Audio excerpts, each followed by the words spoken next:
side of Bill London as we get set for it. High school football action is cross-town rivals.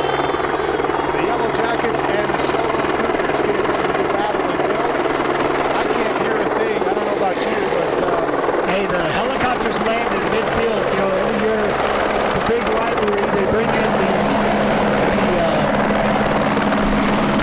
native air back. Bring in the mascots. So they're in midfield unloading. So it's a little bit loud as this helicopter is landing right at the moment. It's all about timing. Well, we can turn off that microphone. It'll sound a little less loud in our ear. But Native Air getting set to drop off the mascots, and we're just moments away from the kickoff here tonight as we take a look at these two teams, Bill. These are two teams that have had their struggles early on. And of course, as you look at these two teams, Sholo has to be heavily favored in this game, but this is a rivalry game, and you can throw everything out the window because there's no telling what's going to happen tonight. Well, there's no telling. I think one of the things that won't happen, coaches flipping each other off and all that good stuff. That was down the road. If anything, these are smart coaches. They learned from that, but you're right. This is a great rivalry. These two teams, regardless of where they're at, are going to battle. Yellow Jackets, obviously, in a place they're not used to being. 2-4, conversely, for the Sholo Cougars, 4-2. So it's going to be an interesting game tonight. Well, the mascots are on the ground. They're waving to their respective sidelines, and we are just about set to get underway here. We'll step away back with our Ace Hardware key players of the game when we return. This is Sholo Ford's presentation of high school football on iTalk 106.7 and worldwide on iTalk1067.com. Building a new deck? Want to save money? Go to K-Supply. Need siding? Want to save money? Yep, K-Supply saves you money on siding too. K-Supply has the best prices and the best selection on roofing, siding, decking, windows, and doors. Even better than the big box stores. So the next time you want to save money, see K-Supply in Taylor, Pine Top, and now across from the Dairy Queen in Sholo. Need a fireplace? Ace has that. Need barbecue grills? Ace has that. Need paint? Ace is the best place for that. Need a chainsaw or weed eater? Ace has that too. Ace can even fix your chainsaw and your weed eater. Ace Hardware has everything you need for your home improvement project. They even have a 24/7 locksmith. Locked out of your home or car, their mobile unit will come to you. That's your helpful place. Ace Hardware of the White Mountains in Pine Top, Overguard, and Sholo.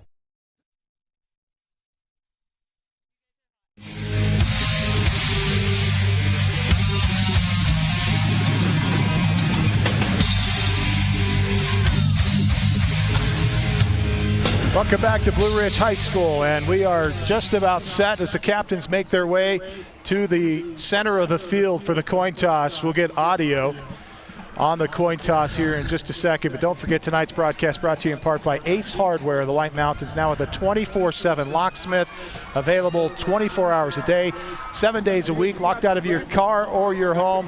Their mobile unit will come to you. Emotions get up a little bit, so if you see one of your players or one of you guys, just kind of calm down, hold on to the side so we don't have to do that. I don't want to throw a flag. Coach gets mad, hurts my feelings. Okay, I don't want that done. Right? You guys are on some business, Umpire right? giving some instructions to both teams before we go to the coin toss, and here is the audio of the coin toss. What did he say? Tails. Here we go. Tails. Yes, sir. Heads it is. You've won the toss. Cougars called tails. Yes, you do. Yellow Jackets win the toss. They will defer to the second half. So that's your coin toss. Don't forget our key players of the game, brought to you by the Ace Hardware of the White Mountains, now with a 24/7 locksmith, locked out of your car or your home. Their mobile unit will come to you. That's the Ace Hardware of the White Mountains in Pine Top, Sholo, and Heber Overguard. And as we look at these two rosters, Bill, there's a lot of kids you could mention, but certainly some kids that have to have a good game tonight. One of those is Rhett Reisdorf on the Sholo Cougars side of the ball. And for the Yellow Jackets tonight, Spencer Hall. Both of those quarterbacks, both of them have struggled a little bit early on in the season. Well, obviously you've got a sophomore out there starting for the Sholo Cougars, but you're right, it is important if he's starting. He needs to, he's got a good cast around him, just got to relax in the big moments. For Spencer Hall, a guy that a lot's put on his shoulders, and again, lots of ability, big arm, And again, hopefully he gets some protection around him. We've seen him do some great things in the air as well as with the guys on the ground. Reisdorf, as you mentioned, has really a terrific arm for a sophomore. We've seen him put the ball up well during the season, and as we look at some of his primary targets, and as you take a look at the roster, the Cougars have a lot more depth on their roster than do the Yellow Jackets. Absolutely. You're talking about, I mean, just looking on the sidelines, you've got under 30 at the Blue Ridge side and a lot more over on the white side. But you're right. It's going to be new coaching staff for the Yellow Jackets. Obviously early on struggling. We're going to see how they do tonight. McBride set to kick it away. Back deep for the Cougars. Garrett Means and yeah, it looks like Wyatt maybe has it. He returns it out to the 32. I believe that's Brewer actually. And Tristan Johnson makes the tackle at the 32-yard line along with Coy London. So excellent field position. They'll mark him at the 33 for the Cougars on their starting drive. Absolutely. She talked about it. Just a nice middle return. And he bounces out towards the far side, but does a great job. Coming near side is Quentin Clark along with Garrett Means. As Reisdorf sets up in the gun, one back flanking him to his right. And a change at the line of scrimmage of the play. Tight end left, slot right, two receivers to the right. They hand it off straight ahead, big hole, and a lot of yardage on first down. Across the 40, Fawcett on the carry out across the 43, and they get a Lacey Weeks at Supreme Lending first down. And again, no surprise there, just taking it inside. Yellow Jacks not playing an even front, open on the inside, and you can expect they're going to do it until they stop it. Fawcett again on the carry, not much there as Rosario, the right side of that defensive line, stands up and smashes them in the mouth after a gain of 2. And again, you can see it just, Coach Reisdorf doing a great job, just lines up on the front. We'll see if they come back with it again. Man in motion out of the formation to the far side. Reisdorf to throw. He's got a man, and it is incomplete. Up off of his fingertips at the 40-yard line, but he cannot hang on to it. Jason Brown just about had another first down. Jason Brown, 6'1", 230, only a sophomore. Looks like he's playing tight end for the Sholo Cougars, and he just goes vertical right down, find a seam route, just trying to find a space, and just couldn't come down with a little bit overthrown. Got his hand on it, just couldn't come with it. Clark and Means wide to the near side. Single receiver left, double slots. Reisdorf, empty backfield. Throws down the middle, caught at the 33-yard line. McBride will make the tackle. Willie Wyatt on the reception has a Mountain Comfort Heating and Cooling first down at the 20-yard line. And again, it's 5'11" against 6'3". Willie Wyatt wins that one, the 6'3". Wing for the Sholo Cougars. Again, just running a seam down the middle. Does a great job coming down with it. Shotgun formation, hand to Fawcett. Fawcett straight ahead, bangs his way across the 15, down to the 17. And the tackle is made, I believe, by, was it Ryan Eccles? Yeah, Ryan Eccles on the right defensive end for the Yellow Jackets as they ran left for the Sholo Cougars. Gain of 7, 2nd and 3. And the Jackets will stand up. Fawcett at the line of scrimmage and push him backwards. Nice play defensively. Ryan Eccles in on the stop. Trey Tenage in on the stop as well for the Jackets. As well, just doing a nice job getting early penetration, really closing in on that, stopping him for no gain. 10:23 left to play, opening paragraph, and we go left side this time. Fawcett picked his way through traffic, has a Lacey Weeks at Supreme Lending first down across the 10. It'll be first and goal from the 7. Looks like Jared Tenage coming in to make the stop as well for the Yellow Jackets. Cougars with that same set, Means and Clark wide to the right. Slot lines up on the right side this time. Fawcett in the backfield, fake to him, hand it off to Wyatt. Wyatt trying to find the edge. He won't get there. He was looking to go up inside on the tackle. Looked like he had some room to the outside, but as he went inside, the pursuit catches up and drops him in the backfield.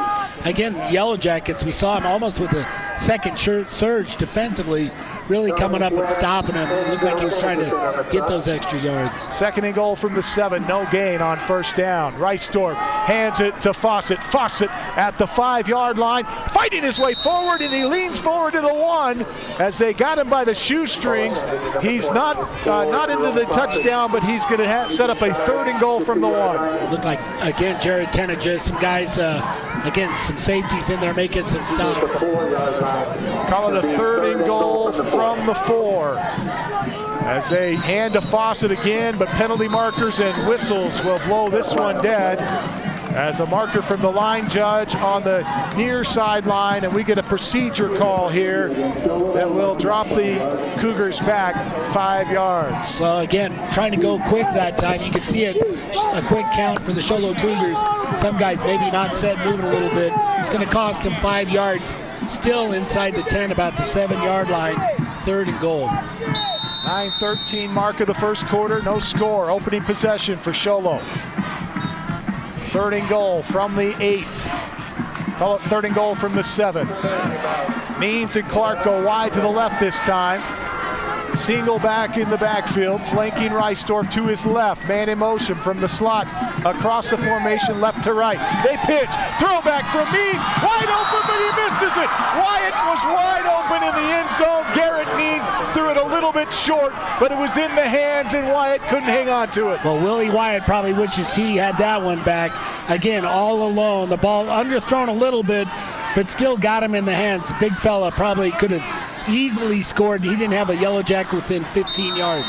Big defensive stand for the Jackets as the Cougars come on to what appears to be, no, they're going to go for it on 4th down. I thought they were going to go for a field goal here.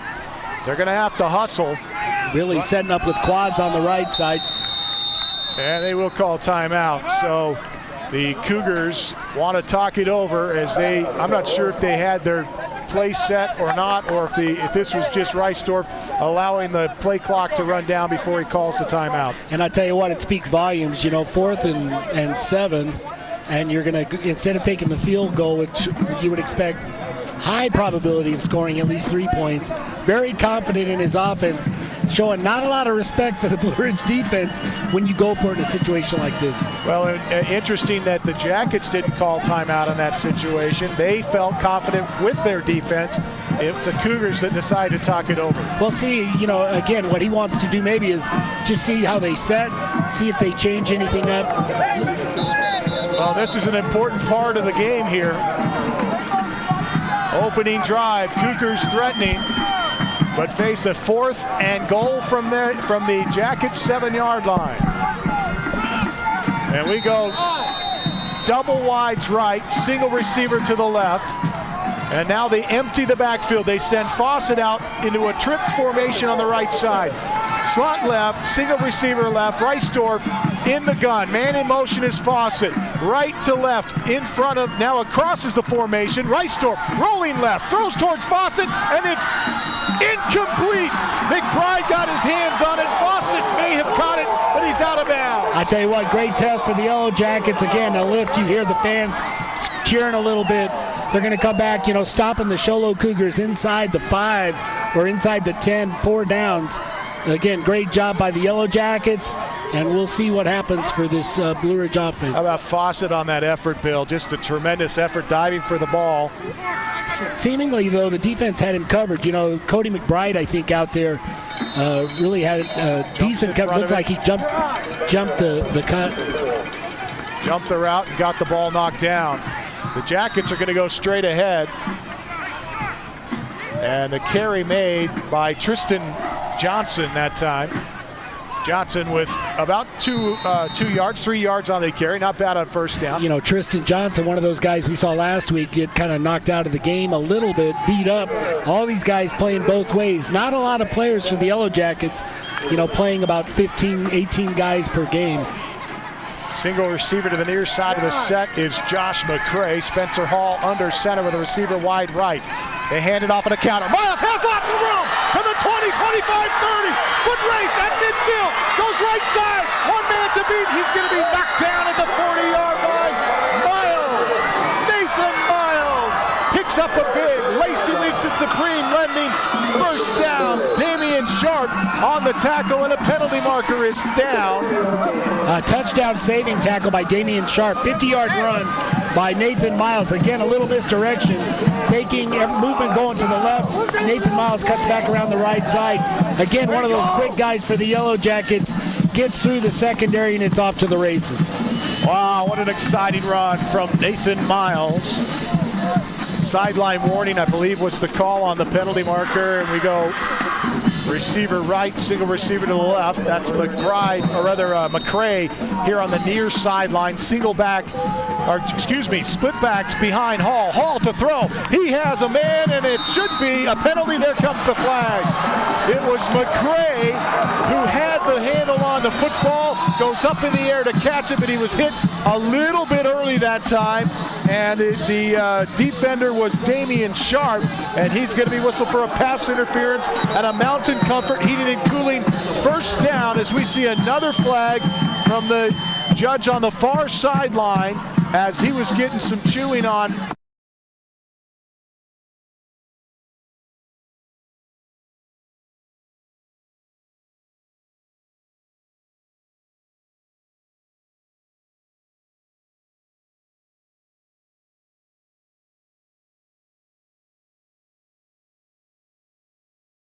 Defender on that looked like timed it pretty darn good. Josh McCray again going up. The flag goes for Josh McCray. It was kind of a coin toss, but hit McCray perfectly. Nice throw by Spencer Hall, but he couldn't hang on to it. But the penalty will move the Yellow Jackets.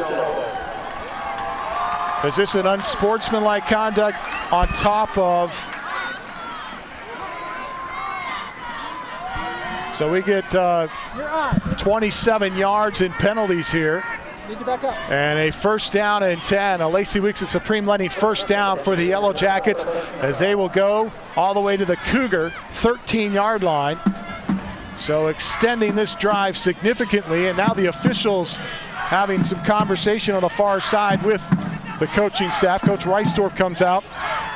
And obviously not happy, but again, I think officiating, if they are talking to the coaches or penalizing them, they're going to get on it early. Handed off to Miles. Miles tries to cut back at the 15. He's hit at the line of scrimmage and knocked down. Nice job by Jason Brown in on the stop, that defensive left side for the Sholo Cougars. Nathan Miles tries to get around the right side. The Cougars do a great job stopping him at the line of scrimmage. Jerem. 7:30 left to play here. Yes. In this opening quarter. First possession for the Jackets. They turned away the Cougars on their opening possession. Hall looking to throw on 2nd and 10. Flush goes right, looking for the right edge, and he won't get there. He's going to be dropped shy of the line of scrimmage. A loss on the play back at the 12-yard line. He gets across the 15. No, they mark him back at the 14-yard line. Willie Wyatt on the stop for the Cougars. Willie Wyatt comes all the way from the near side, tracks down Spencer Hall all the way on the far side, right near the Cougar bench, for a loss of a couple yards, it looks like. But you really have to credit the Sholo secondary. Good time on that. Nobody open, so Spencer Hall had to take off. Hall under center, 2 receivers left, single receiver right. Single back in the backfield is Johnson, looking to throw. He's in trouble, he goes down. Sacked at the 20-yard line. The tackle made by Jamie Webb. Jamie Webb, only a sophomore, 6'2", 180-pounder. But this sophomore class, very talented for the Sholo Cougars.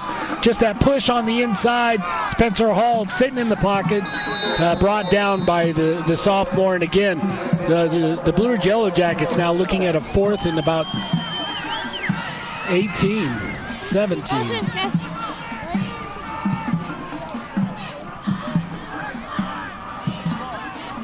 .602 left to play, first quarter, no score.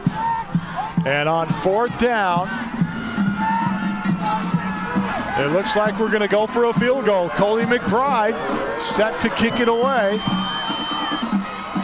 It'll be spotted at the 27, a 37-yard field goal, and it's through! A 37-yard field goal for Cody McBride, and the Yellow Jackets are on the board first. They lead 3-0. We'll step away. This is Sholo Ford's presentation of high school football on iTalk 106.7 and worldwide on iTalk1067.com. Sholo is football and party town, especially when you show up at Sholo Ford's Great American Tailgate event. Even if you just got your license, show up for the lowest price and longest warranty. Brand new Fords, all with our lifetime engine warranty. Not 3 years or 6, not 10 years or 100,000 miles. No way. Our warranty is forever. Come into Sholo Ford this week. Take delivery of a new Ford or pre-owned vehicle. New 2014 Ford F-150 Super Cruise, just $30,495. New 2014 Ford Focus SE, just $19,995. Or new 2014 Ford Fiestas, $13,995. Plus, every new Sholo Ford truck comes ready to tailgate with a Yeti cooler. Sholo Ford's Great American Tailgate event. It's party time at the east end of the Deuce. Oh, this is my town. Up here for the Cougars as we welcome back our viewers on City Ford TV and our live stream at iTalk1067.com. The Cougars the Jackets on the ensuing kickoff, kick it into the end zone, and an 80-yard field here for the Cougars on their second drive of the night. The Jackets lead it 3-0 with 5:35 remaining here in the first quarter. They send Clark wide to the left, Means wide to the right, Reisdorf in the gun. Single receiver flanking him to his left. They hand to him. That's Fawcett. Fawcett banging his way down to the 30-yard line. Willie Wyatt on the carry. And McBride. And Tenejeth on the stop for the Yellow Jackets. They knock him down at the 29. Willie Wyatt, one of those big guys. Again, 6'3", 205 pounds for the junior.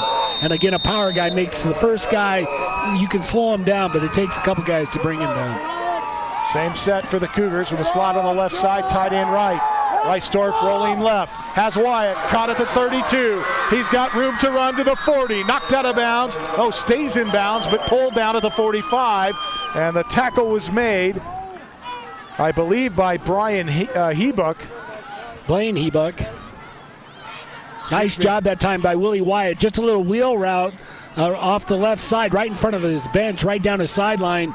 Again, a lot of yards after the catch. Nice little acceleration before he's brought down. Mountain Comfort Heating and Cooling first down, handed off straight up the middle. Cougars trying to bang their way up the middle this time. And the ball carrier is Wyatt again, and the tackle is made by Jared Tenejeth. Not before. Wyatt picks up about 7 yards, call it 6 yards. And that's just pounding inside the trenches. Again, inside the guards, just bringing it right up the inside. And again, the Sholo Cougars doing an outstanding job. 7 yards on first down, 2nd and 3 from the Jacket 49. They throw towards Clark on the sideline. Does he get a foot in? He does! A spectacular grab at the 32-yard line. And a Lacey Weeks at Supreme Lending first down for the Cougars. Nice job by Quentin Clark. Again, this offense really putting together a drive and no huddle. Tempo really picking up for the Cougars. Excellent grab that time. Clark showing his athleticism and a perfect throw by Reisdorf. Hand it straight ahead. Wyatt has a hole. 20, 15, 10, 5, and one man to beat. He's tripped up and falls into the end zone. Touchdown, Sholo, as it looks like Nathan Miles on the potential tackle, but cannot get him before he falls into the end zone. And again, you can see that chunk play inside where the Sholo Cougars dominating inside the tackles, doing a great job on that quick blast by Willie Wyatt up the inside. On to try the point after try is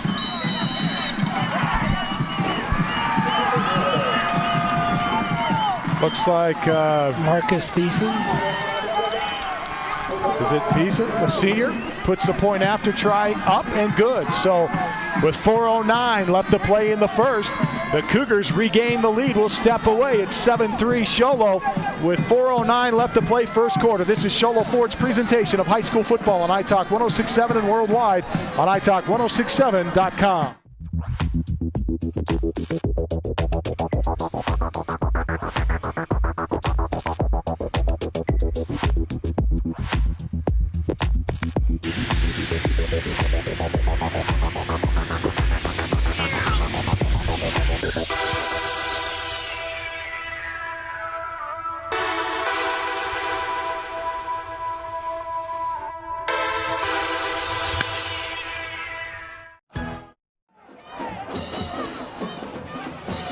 hot.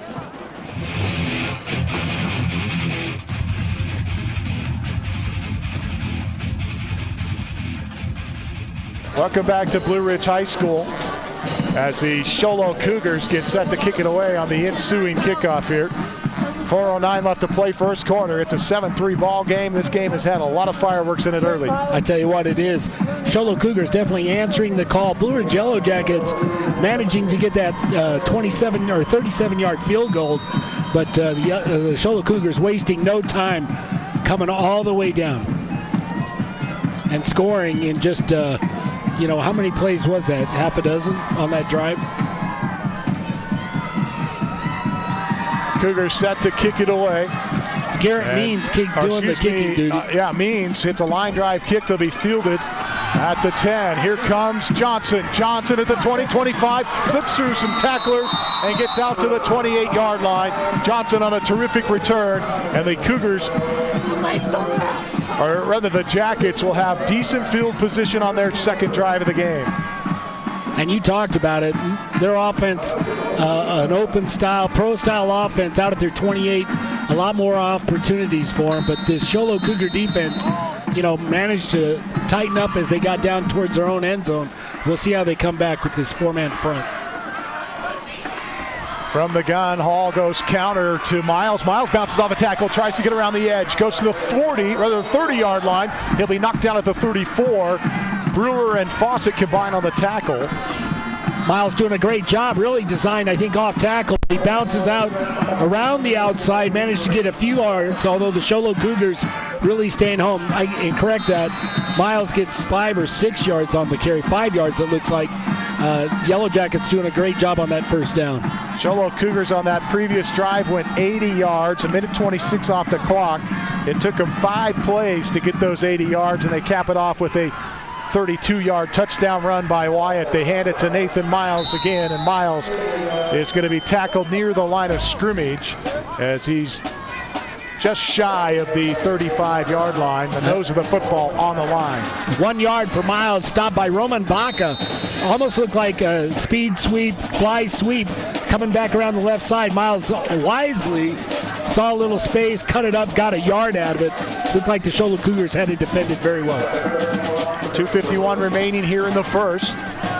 Couple receivers left and right. Man in motion towards the formation is Miles. They fake the handoff to him. Hall rolling right towards the sideline. He's going to be knocked out of bounds as there was triple coverage downfield on the only receiver that was down in that general direction was completely covered. Hall had nowhere to go with the ball. I think it was Tenageth who released off from the tight end, running a drag pattern to the outside, and no one to throw to. Hall's going to be dropped for the loss. Yeah, Trey, the only guy on the right is Hall rolled right.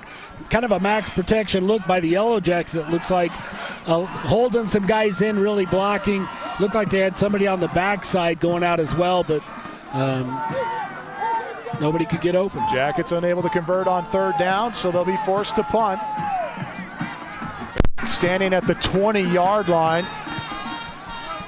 Gets a nice end-over-end spiral, or wobbly spiral, I should say, as Brewer is able to make the fair catch at the Cougar 33-yard line on a terrific punt time for the Yellow Jackets. And again, Yellow Jacket defense really going to have to step it up, as we saw the Cougars, as you mentioned, doing a good job. Kicking it was Timmy Entrican for the Yellow Jackets. Again, got viral out of it. It was wobbly, but it did the trick. Means comes near sideline, along with another receiver, and a single receiver set to the far side. Looking to throw. Reisdorf, far side. And it is incomplete, intended for Clark. And Nathan Miles was with Clark step for step that time. Maybe not the best, but Nathan Miles, we've seen him in his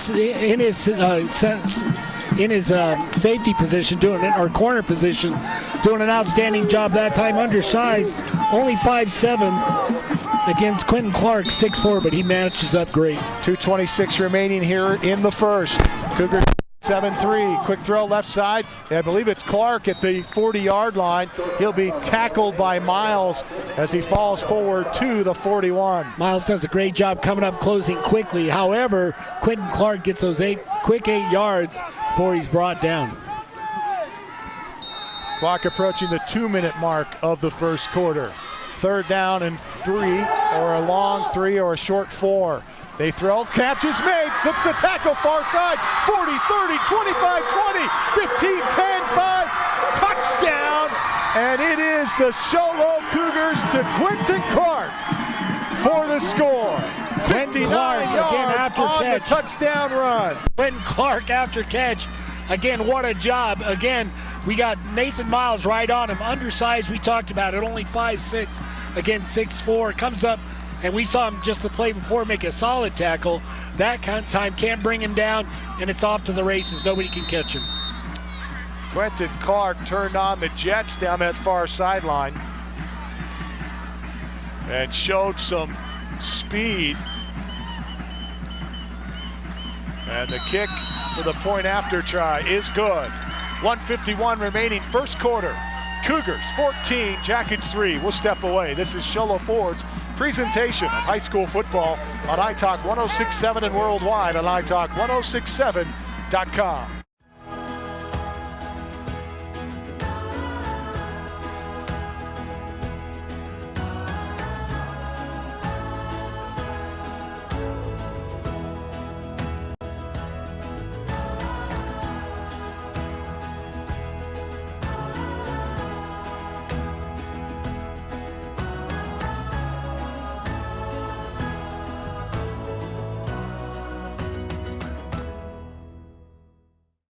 When it's time to purchase.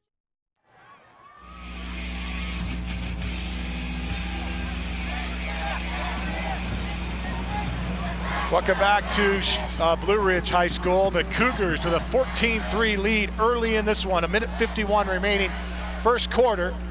Don't forget you can watch tonight's broadcast at iTalk1067.com. We've had some problems with our internet connection tonight, and our stream has been off and on for a minute or for a while in this first quarter, but it is back up and running at this point. If you're at home listening, you want to refresh your computer and get that stream back up and going. It should be there for you.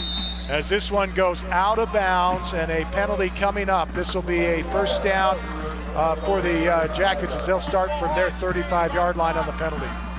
And again, good field position for the Yellow Jackets. I think everybody kind of in shock now. The Sholo Cougars, 2 quick scores, up 14-3, I believe, right? But 1:51 left here in the second or first quarter.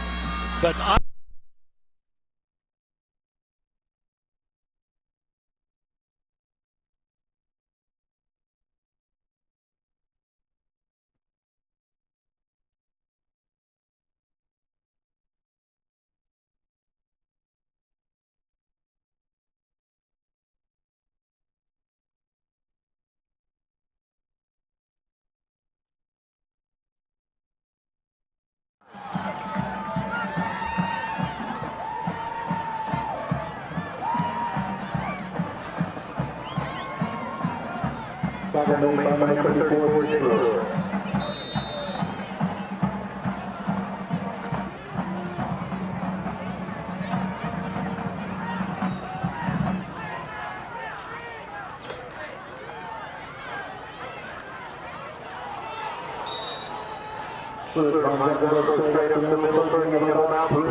Runners in the middle. Gaining about 2, first down.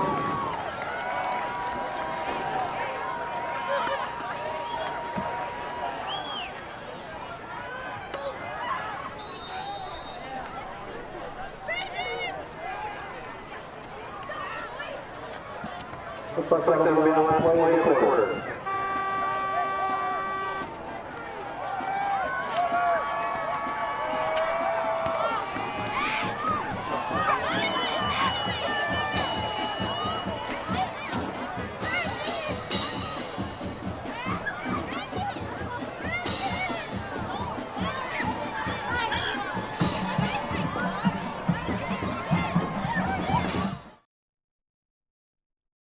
To purchase or refinance a home, there's a lot of choices out there, but only one stands above the rest. My clients are raving about how much easier we make the loan process. Hi, I'm Lacey Weeks from Supreme Lending. My team and I can help make even the most difficult loans seem easy and stress-free. You deserve the best. Call me today at 537-5626. That's 537-LOAN. Lacey Weeks, your mortgage consultant for life. Supreme Lending is an equal housing lender and MLS ID 2129, MLO MLS ID 166-161, Arizona Mortgage Bankers License Number BK0925918. Getting your furnace tuned up each year ensures that your equipment is operating at peak efficiency and will save you money. Call the experts at Mountain Comfort Heating and Cooling and ask about our fall tune-up special. We'll come out and perform a 10-point inspection to make sure your unit is ready for the cold. Don't settle for anything but the best when it comes to your comfort and safety. We've been in the business over 29 years and are simply the best at what we do. Call 537-4264. That's 537-4264. Mountain Comfort Heating and Cooling, bringing you comfort through the 4 seasons.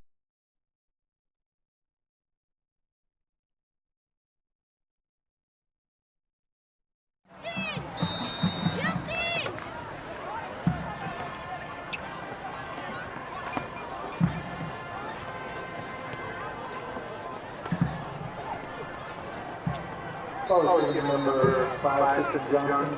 Play for bringing it 4.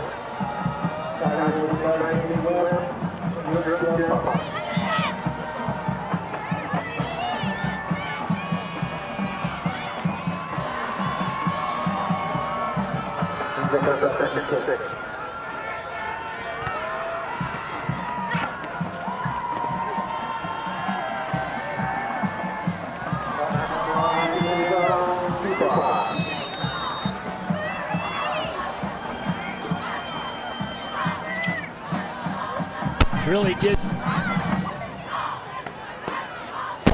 Nate going from the sideline. Can't get up underneath it though. Ball just a little bit too far out in front of him. But I tell you what, the front line for the Yellow Jackets doing a nice job giving him some adequate pass protection. You know, the Yellow Jackets just haven't been able to hit the big one. We've seen them at times mixing it up good, and I think that's allowed them on the ground when they get out and get off early on their first down. But again, facing a 3rd and long, 3rd and 6. Trip set left, single receiver to the right. Spencer Hall rolling to the left, has Johnson out there to block for him. Great block, and he gets the ball off, and it is caught for a first down. Nathan Miles, a Mountain Comfort Heating and Cooling first down at the 31. Nice job by the front line for the Yellow Jackets. Again, that play designed to roll left, creates time for Spencer, for Hall to create time for these receivers to get open. Picks his favorite target, I think, Nate Miles, the guy with solid hands. Sholo Cougars actually defensively had it pretty well covered, just put it right there where it needed to be in the tight spot. Absolutely a great job, as you said, by the heavies up front. And also Johnson out of the backfield, the fullback, makes a great block to give him that extra time as well. Double wides here to the right side. Single man in motion towards the formation is Miles. And now a penalty marker, no, a timeout called by the Cougars. We'll take one with them. 10:39 left to play here in the second. Cougars lead 14-3. This is Sholo Ford's presentation of high school football on iTalk 106.7 and worldwide on iTalk1067.com. Remodeling your home? Want to save money? Go to Case Supply. New shingles? Want to save money? Go to Case Supply. Building a new deck? Want to save money? Go to Case Supply. Need siding? Want to save money? Yep, K-Supply saves you money on siding too. K-Supply has the best prices and the best selection on roofing, siding, decking, windows, and doors. Even better than the big box stores. So the next time you want to save money, see K-Supply in Taylor, Pine Top, and now across from the Dairy Queen in Sholo. Sholo leads 14-3 with 10:39 left to play in the second. Spencer Hall, 3 for 5, 26 yards so far tonight. Doing a nice job in the air. You know, Yellow Jackets, you know, you'd expect the pressure. We've seen him go down a couple times or have to get outside the pocket, brought down behind the line. But all in all, the front for the Yellow Jackets doing a nice job. Cody McBride going to come here to the near side after a bit of confusion. Now Miles comes across the set, fake the handoff to him, give it to Johnson straight ahead. Johnson hit in the backfield on a great tackle by Dylan Gabbard, the freshman, 5'8", 165-pounder. Nice job by Dylan Gabbard again. Just stays at home, gets penetration, drops Miles, or was it, I'm sorry, Tristan Johnson for a yard loss. Solid job, and only a freshman, as you mentioned, speaks volumes for the future. What you have to like about the Sholo Cougars, a lot of underclassmen playing tonight, which speaks highly of their future. Absolutely. 2 receivers left, one in the slot on the left side, single receiver to the right side. Tristan Johnson, the lone setback. Hall looking to throw, has time, throws, caught, and has a first down. A Lacey Weeks and Supreme Lending first down to Nathan Miles as Fawcett knocks him out of bounds at the 16. Jerem Fawcett in on the stop, but you really have to credit Miles, I think, for his pattern, discipline, managed to get space. He had cover, but also Spencer Hall rolls right, waits patiently, puts it right where it needs to be. Gain of 16 on the play for the first down. Yellow Jackets send McCray wide to the left and Miles wide left. Single receiver to the right side is Tenejith. Johnson straight ahead. Johnson tripped up at the line of scrimmage, and it looked like Gabbard maybe got his shoestring and drops him after a gain of a couple. Yeah, I think Jason Brown is well number 30 for the Sholo Cougars, but just a quick little G-fold. The guard comes in on a cross and really comes down on Brown. Brown does a great job fighting it off, makes the tackle. But again, the Yellow Jackets only picking up 2 on that. 9:24 left to play in the second. 14-3. Cougars lead. Jackets threatening here on a 2nd and 8. Throw right side. Caught at the 10. Knocked out of bounds at the 9. Fawcett on the tackle. The reception is made by Josh McCray, the 6', 160-pound junior, has a decent pickup on 2nd down and sets up a manageable 3rd down from inside the 10. Again, Jerem Fawcett in on the stop, but Josh McCray doing a great job just on that little out, picking on the out right now, and Spencer Hall starting to feel it. We've seen that earlier, doing a nice job putting it where it needs to be. 8 minutes, 47 seconds left to play. Clock rolling here in the second. Jackets down 14-3. Miles and McCray split to the left.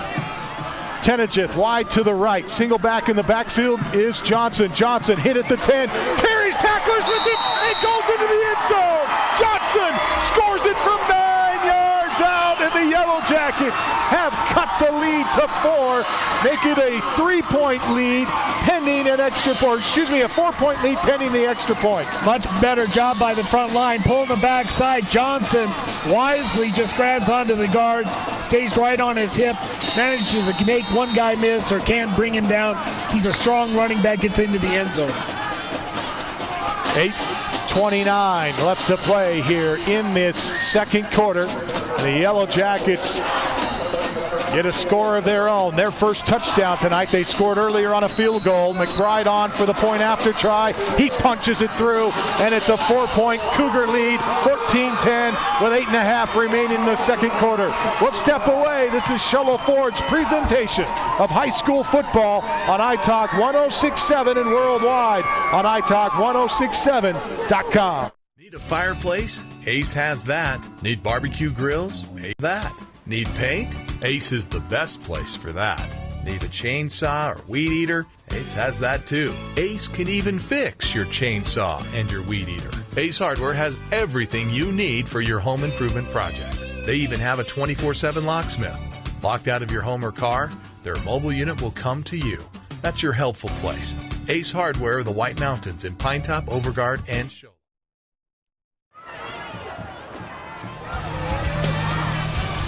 Welcome back to Blue Ridge High School And we've got a game going now, 14-10, a 4-point lead for the Cougars. But how about that drive by the Yellow Jackets, Bill? I'll tell you what, gets the fans going. Also, maybe just settles them down a little bit.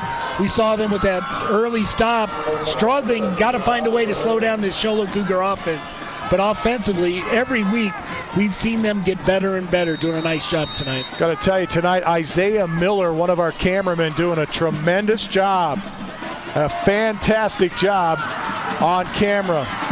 And the Means has got the return. He's out to the 32-yard line before he's brought down, spun down at the 33. And Tristan Johnson on the tackle.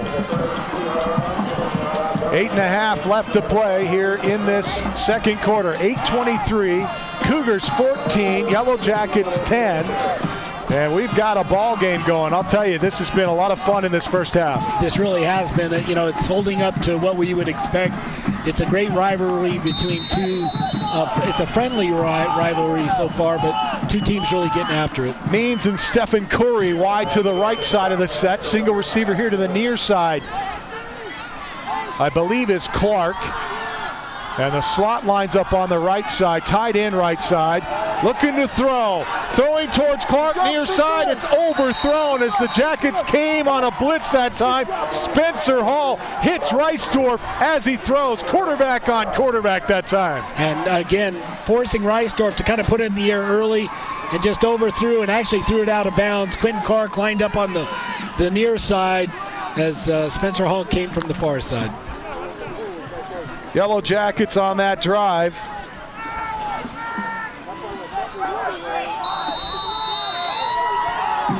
Cap off the drive with a touchdown and cut the lead to 4.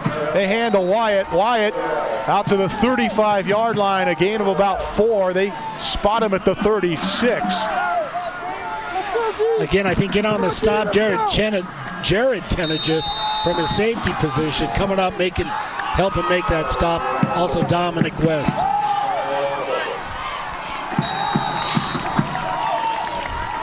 Pass intended for Clark. It is incomplete. Knocked down or defended that time by Miles. Quentin Clark again spread far to the right. Just a nice slant coming into the inside. Overthrows Quentin Clark. Now it's going to be 4th and long. Looks like the punt team coming in. Means set to punt it away. Will stand near his 20. Back to receive is Miles. Stands at the Yellow Jacket 37.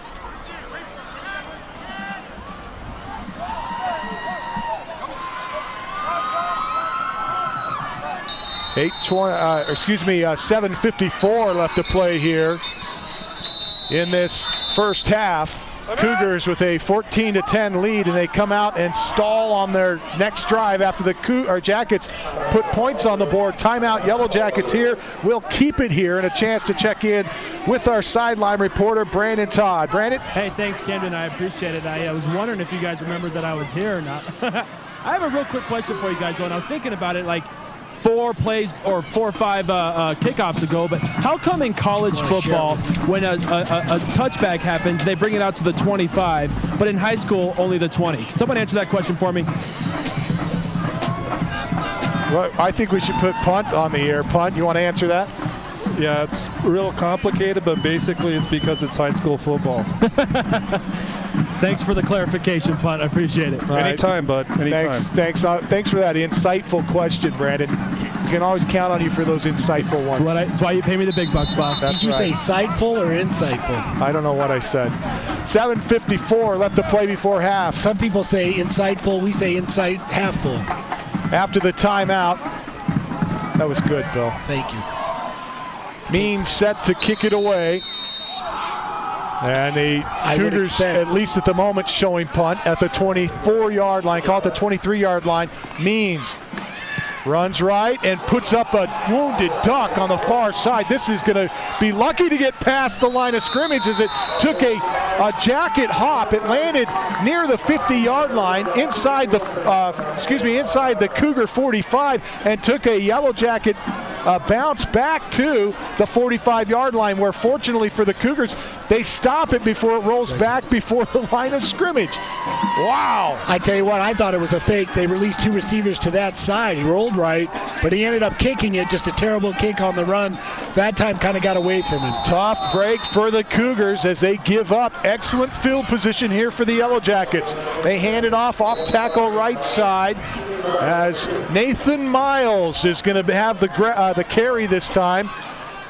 Nice job by Brown coming up, making the stop.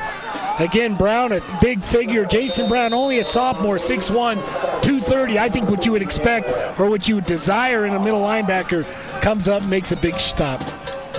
Clock rolling and under 7.5 to play here in the second quarter. Yellow Jackets trailing by 4. Facing a 2nd and 8 from the Show Low Cougar 44-yard line. Double wide to the left, single receiver to the right. Hall throws to the left. It is caught for a first down at the 30, and it is McCray on the reception. And it looks like a Mountain Comfort Heating and Cooling first down inside the 30 at the 29. Nice job by the junior, Josh McCray. Just an out on the far side, right in front of the Show Low Cougars. Mason Fagoti comes in and makes the stop after the catch. But again, a nice gain, 14 yards, and a first down for the Yellow Jackets. From the Cougar 29, a fresh set of downs for Blue Ridge. Man in motion is Miles. They'll hand to him, sweeping right. He turns right side. He's got room to the 25, to the 20. He'll be knocked down inside the 20 at the 19. The tackle was made by Brewer. And close to a Mountain Comfort Heating and Cooling first down. Brewer again with the stop, but this offense, it's a new offense brought in by the head coach, Jake Belshie. Just a pro set where they change the formation, can do a lot of things with it. And you see him mixing it up more, going to the air maybe a little bit more that time, coming back with the speed, with the counter, comes back in. It looks like it's going to be against the Show Low Cougars. Looks like the Cougars pick up a penalty. I don't know what that was for. And it's after the play, or it's illegal participation, or... It is tacked on to the end of the run, so the Yellow Jackets will pick up a Lacey Weeks at Supreme Lending first down at the Cougar 10-yard line. And we'll await our sideline reporter, Brandon Todd, who will get us some information on what that penalty actually was. Unfortunately for us, we're not as smart as we appear. No, actually we are as smart as we appear, and that's the sad part. Single receiver right is Miles in this set. They wind the clock. We're ready to go. 2 receivers left. Hall in the gun. They set Miles in motion.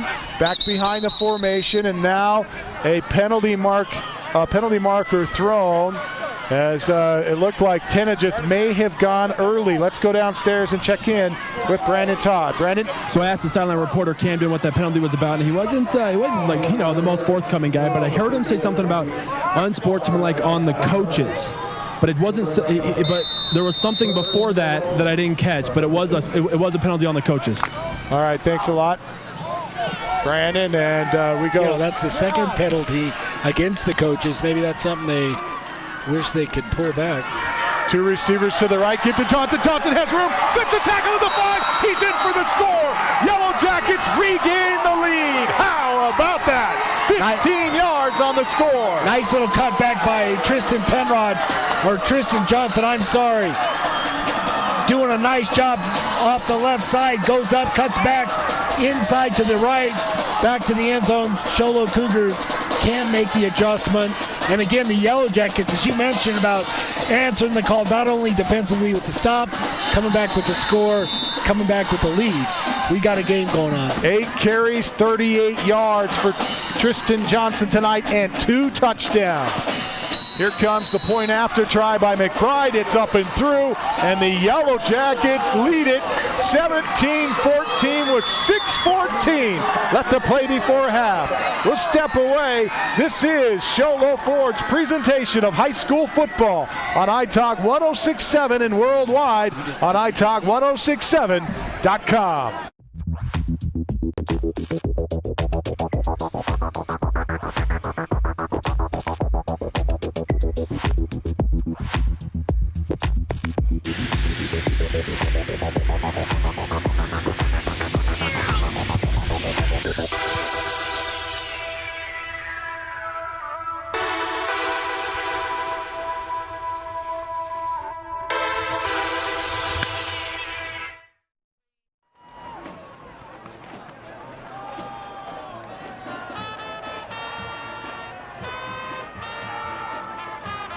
Before half, Yellow Jackets lead 17-14. They're set to kick it away here as the Show-Low Cougars have been shell-shocked in this first half.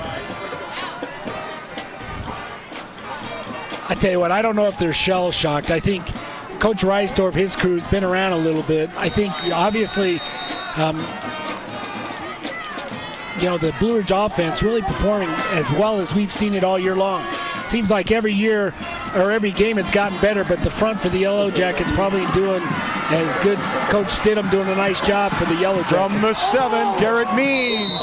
Big return across the 30, and it was just a couple of tackles away from breaking this one all the way. A big hit that time by a great tackle, as you say, by Timmy Entrican, the junior linebacker. Let's go downstairs and check in with Brandon Todd. Brandon?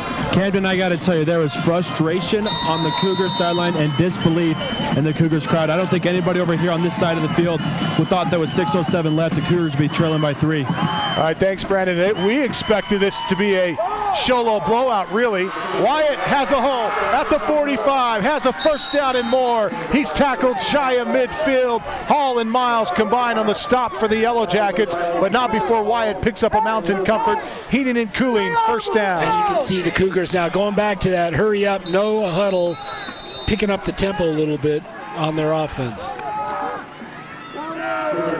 14-yard gain that time on first down. This time the Jackets are right there, and they stop them at the line of scrimmage. Nice job by Coy London from the inside spot.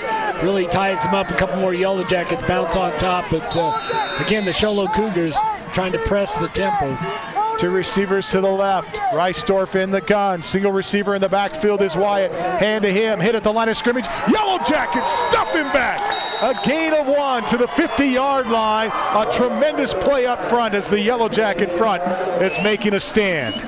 And you talked about it. There's a battle going on. They don't call it the trenches for nothing. That time the Yellow Jackets come out on top. The big guys on the inside. Again, it's Eccles, Rosario, Munoz, Baker doing a good job for the Yellow Jackets. Trip set to the left, single receiver right. Empty backfield. Reisdorf throws right. That's Clark on the reception at the 46. Has close to first down yardage as he tries to spin out of a tackle that time. He's finally brought down, though, by the Yellow Jackets. Rosario Munoz out there on the tackle. Rosario Munoz really moves out. He's out on the end.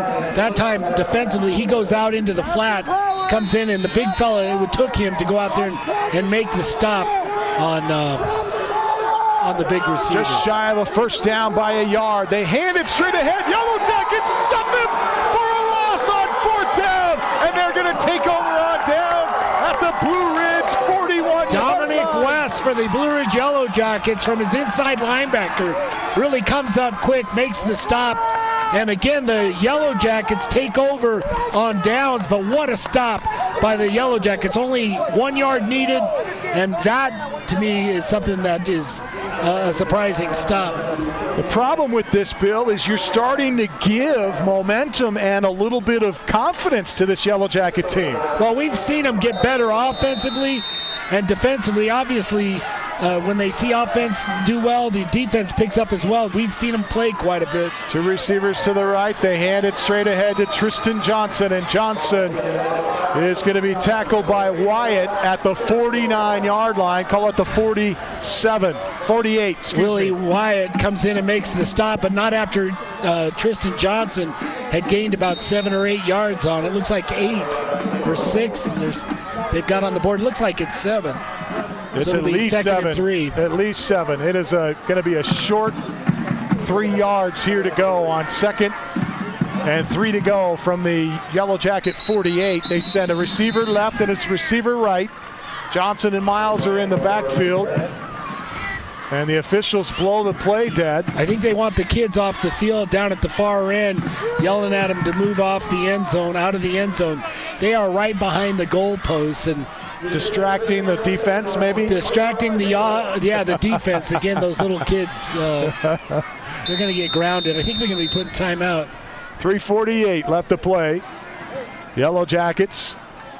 And the Cougars look like they may have jumped off sides. Coming across the line that time for Sholo. It's Roman Baca for the Sholo Cougars. It was the left side. Looked like Trey Tenejeth for the Yellow Jackets. Maybe not Trey. Looks like it was Rosario Dawson. Procedure call against Blue Ridge, and the Jackets did not need this. It's going to be an uphill battle to beat this Cougar team, and they need to play mistake-free. Unfortunately for them, instead of second and short, it's going to be second and long now with 3:42 left to play before half. They do have a 3-point lead. Well, 2 penalties for 10 yards for the Yellow Jackets tonight. You mentioned it, really playing penalty-free. Sholo Cougars 4 penalties, 37 yards total. 2 receivers to the left. Miles, one of those on the far side. Single receiver here to the right side. And Johnson, the lone setback. Hall under center. Steps back. Throws. Caught at the 45. McCray is able to pick up a Mountain Comfort Heating and Cooling first down for Blue Ridge. Well, and what a throw by Spencer Hall. He threw it right over number 88, Damian Sharp. Josh McCray goes up, makes a great catch up in the air, comes down for the first down, but we are seeing a much better performance by Spencer Hall. You talked about it, how important the quarterback play is. Right now, this first half, Spencer Hall putting on his best effort so far this year. Well said. From the 44-yard line, 2 receivers left. Hand to Johnson. Bounces to the outside. Now cuts back at the 40, 35, to the 30, 25, 20. Knocked out of bounds inside the 20-yard line. And the tackle was finally made by Garrett Means, but a penalty marker thrown back in the Yellow Jacket backfield, and this one's coming back. It's a hold call against Blue Ridge. And that's, again, you hate to see that. 25-yard run by Tristan Johnson off the right side. And again, we saw some great blocks, but obviously a holding call is going to bring it all for naught as it's coming back. And again, the Sholo Cougars defensively kind of caught on their heels. Haven't quite settled in yet against this offense. Haven't figured out this offense yet for the Yellow Jackets. We saw some mistake-free play out of Blue Ridge on their last 2 drives. This drive here, completely different. They got a couple of big penalties here, and let's see if they can get their way out of a hole. First down and 25. Call it first and 22 to go here. Hand to Miles. Miles tries to get to the left edge. He turns it upfield, gets across midfield. A gain of about 6 or 7 on first down. A tackle made that time by the Levi Fillingham. Junior 5'10", 180-pounder. Fillingham makes the stop for the Cougars, but not before he gets to the Cougar 49. And I tell you what, Fillingham comes from the near side, makes the tackle well over on the far side, does a nice job covering ground to make that stop. But for the Sholo Cougars not to panic, again, just wanted to, they've still got a lot of yards to get the first down. Sholo Cougars just got to bend, don't break. Hall looking to throw, has a man, no, his man was knocked down or fell down in the route. He throws it, it's almost picked up by Fawcett as Nathan Miles fell down, coming back for the ball that time at the 30. And we see Jerem Fawcett there with a terrific defensive play. Almost had it picked off. Well, how many years have we been talking about Jerem Fawcett? So many of these names, these guys that are out there have been playing for a lot of years, getting great experience. I think Coach Reisdorf does a good job making sure when they're younger they get some experience. So when they step up, Jerem Fawcett, a guy that has started for the last 3 years, I think. Fawcett, a standout baseball player as well. 2:02 left to play here before half. 17-14. Yellow Jackets with the lead and the football, facing a big third down. Hall has room to run at midfield to the 40, and he'll slide. Is he going to get the first down? No, he may not have the first down. He slid in backwards, or slid in feet first. He had the first down if he goes head first, but he slid in feet first, and he may not have it. But I tell you what, even though he didn't, he's only a yard away from a first down. Again, we still got fourth and about a yard. Puts him in a good position. It certainly does. Big play on first down as the coverage was there that time for the Cougars. Hall tucks it, runs up the middle, and slides down. Looks like they're going to measure this one. Let's go down to Brandon Todd. Brandon? You know, you got to credit Hall for protecting himself. He is a quarterback, but you got to know where the yardsticks are there as the quarterback. And I understand as soon as you start your slide, the play's done. But you got to take a peek over. You got to know where your yardstick is. It comes up a yard short. This is a huge fourth down play coming up for the Jackets. All right, thanks a lot. As we see Spencer Hall talking to Coach Belshie on the near sideline, getting instructions. They are going to go for it on fourth down. It was short by a yard. Minute 37 left to play before halftime. I think Brandon makes a great point, wanting to know where the marker is. I will tell you, maybe this is a position Yellow Jackets not so much used to as far as getting these kind of chunks, getting these kind of yards. Again, Spencer Hall still doing an outstanding job getting the ball down within a yard. Very obtainable so far tonight for the Yellow Jackets. Offset eye in the backfield. They send Johnson out on the right side. They hand it to Miles. Has a first down. Flag flies at the point of contact, but Miles gets inside the 30. Will be knocked down at the 26. I think it's going to be forward motion by Tristan Johnson.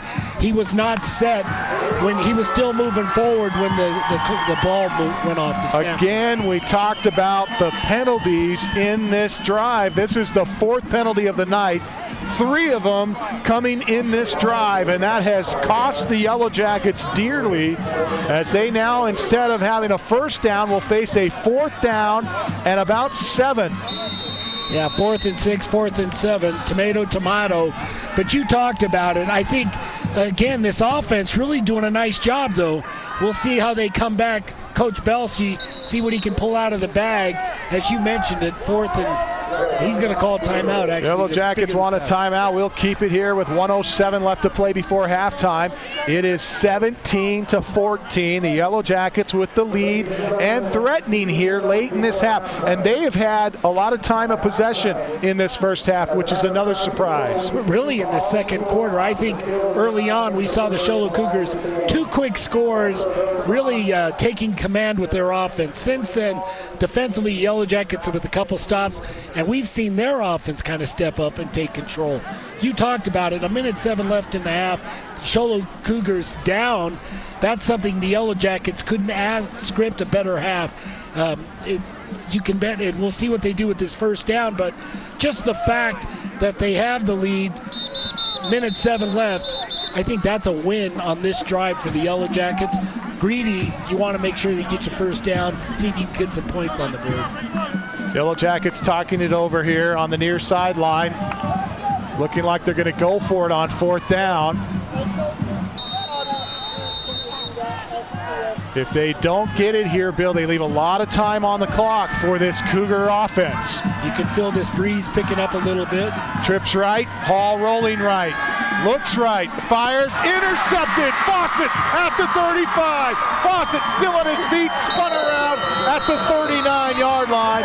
Finally brought down, and Eccles in on the stop that time along with Baker, and they finally bring him down. But what a big play that time for the Cougars. I tell you what, Ryan Eccles does make the stop, but what a stop by the Sholo Cougars. It would have been better if it had been incomplete than that return. Again, all the way out to the 40 now of the Sholo Cougars, and this defense with 57 seconds has to make a stop. 17-14, Jackets with the lead, 57 seconds as you mentioned, left in the half. Empty backfield, trips right, single receiver left, and we get a timeout call. Blue Ridge will take one with them. We'll step away. This is Sholo Ford's presentation of high school football on iTalk 106.7 and worldwide on iTalk1067.com.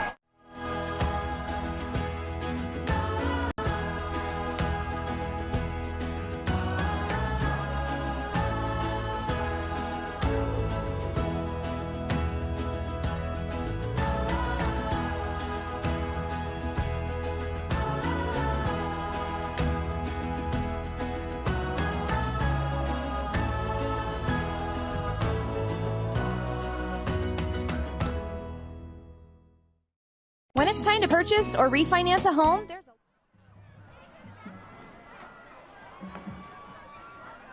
Cougars now with an opportunity here after Jerem Fawcett intercepts and gives the Cougars excellent field position at the Cougar 40 with 57 seconds. A lot of time for this very potent offense of the Sholo Cougars. They can go vertical quick.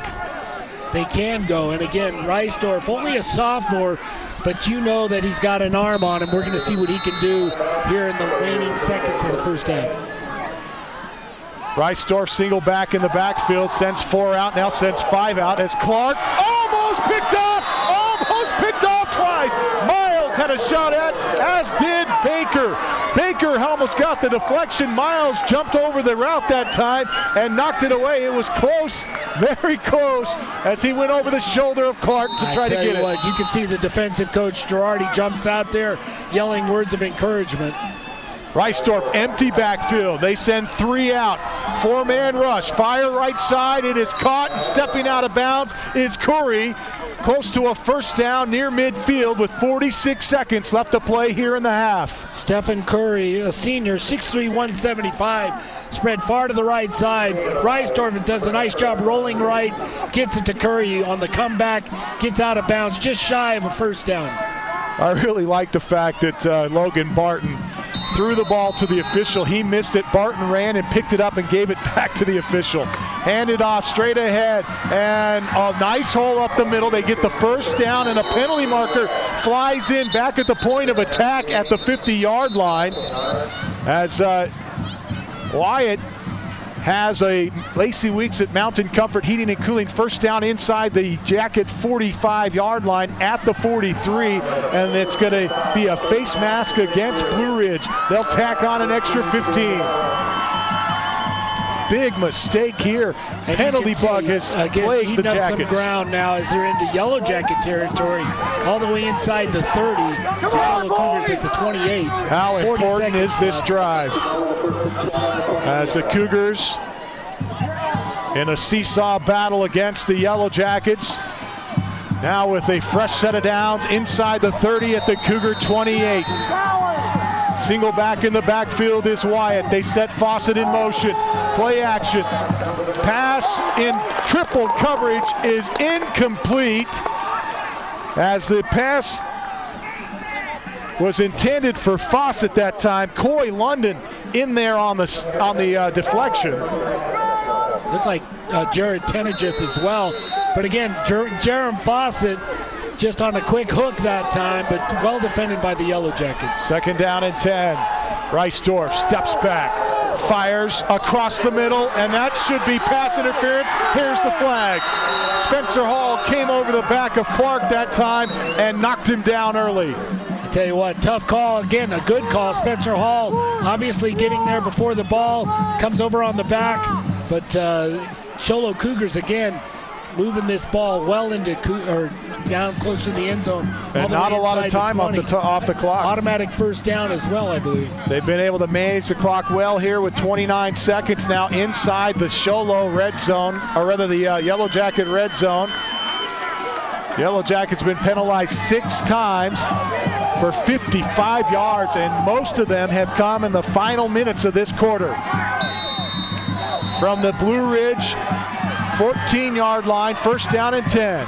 Here's the snap. Hand it. Wyatt hit at the line of scrimmage. He's going to be tackled. Munoz, the first man there, along with Coy London.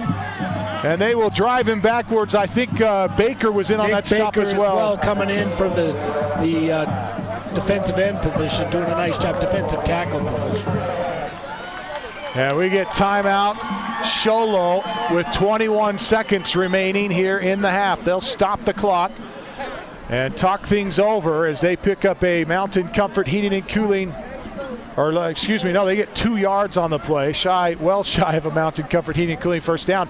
But surprised to see them running on that play, Bill? Not really surprised. I will tell you, from a time standpoint, especially with timeouts, that's the key. But we've seen the Cougar offense, especially inside the tackles, have some good success early. The Yellow Jackets doing a nice job that time, maybe anticipating it. They're seeing their defensive tackles really doing a great job closing in on those inside runs. And again, we'll see how Coach Reisdorf responds with only 21 seconds left on the clock. 2 receivers right, single receiver to the near side is Corey.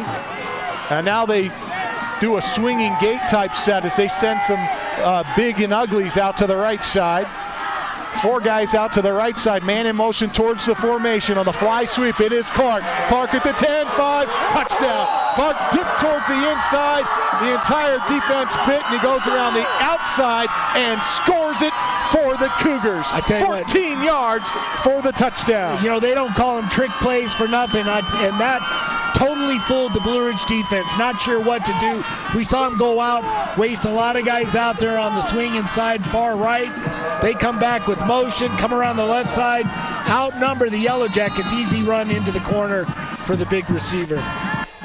Set to kick the point after try here for the Cougars is Marcus Thiessen. And it's up and through, and with 16 seconds left to play before the half, it is Sholo 21, Blue Ridge 17. We'll step away. This is Sholo Ford's presentation of high school football on iTalk 106.7 and worldwide on iTalk1067.com. Time to purchase or refinance a home? There's a lot of choices out there, but only one stands above the rest. My clients are raving about how much easier we make the loan process. Hi, I'm Lacey Weeks from Supreme Lending. My team and I can help make even the most difficult loans seem easy and stress-free. You deserve the best. Call me today at 537-5626. That's 537-LOAN. Lacey Weeks, your mortgage consultant for life. Supreme Lending is an equal housing lender. MLS ID 2129, MLO MLS ID 166-161. Arizona Mortgage Bankers License Number BK0925918. You guys are hot. 16 seconds left to play before half. Sholo takes the ball on an interception and caps off a 60-yard drive with a touchdown with less than a minute to play in the half, and regains the lead here by 4, 21-17. Doing a great job offensively. The Sholo Cougars, as you mentioned, mix it up themselves. Nice little trick play at the end that really totally catches the Blue Ridge defense off guard as Quentin Clark easily gets around the left side into the end zone.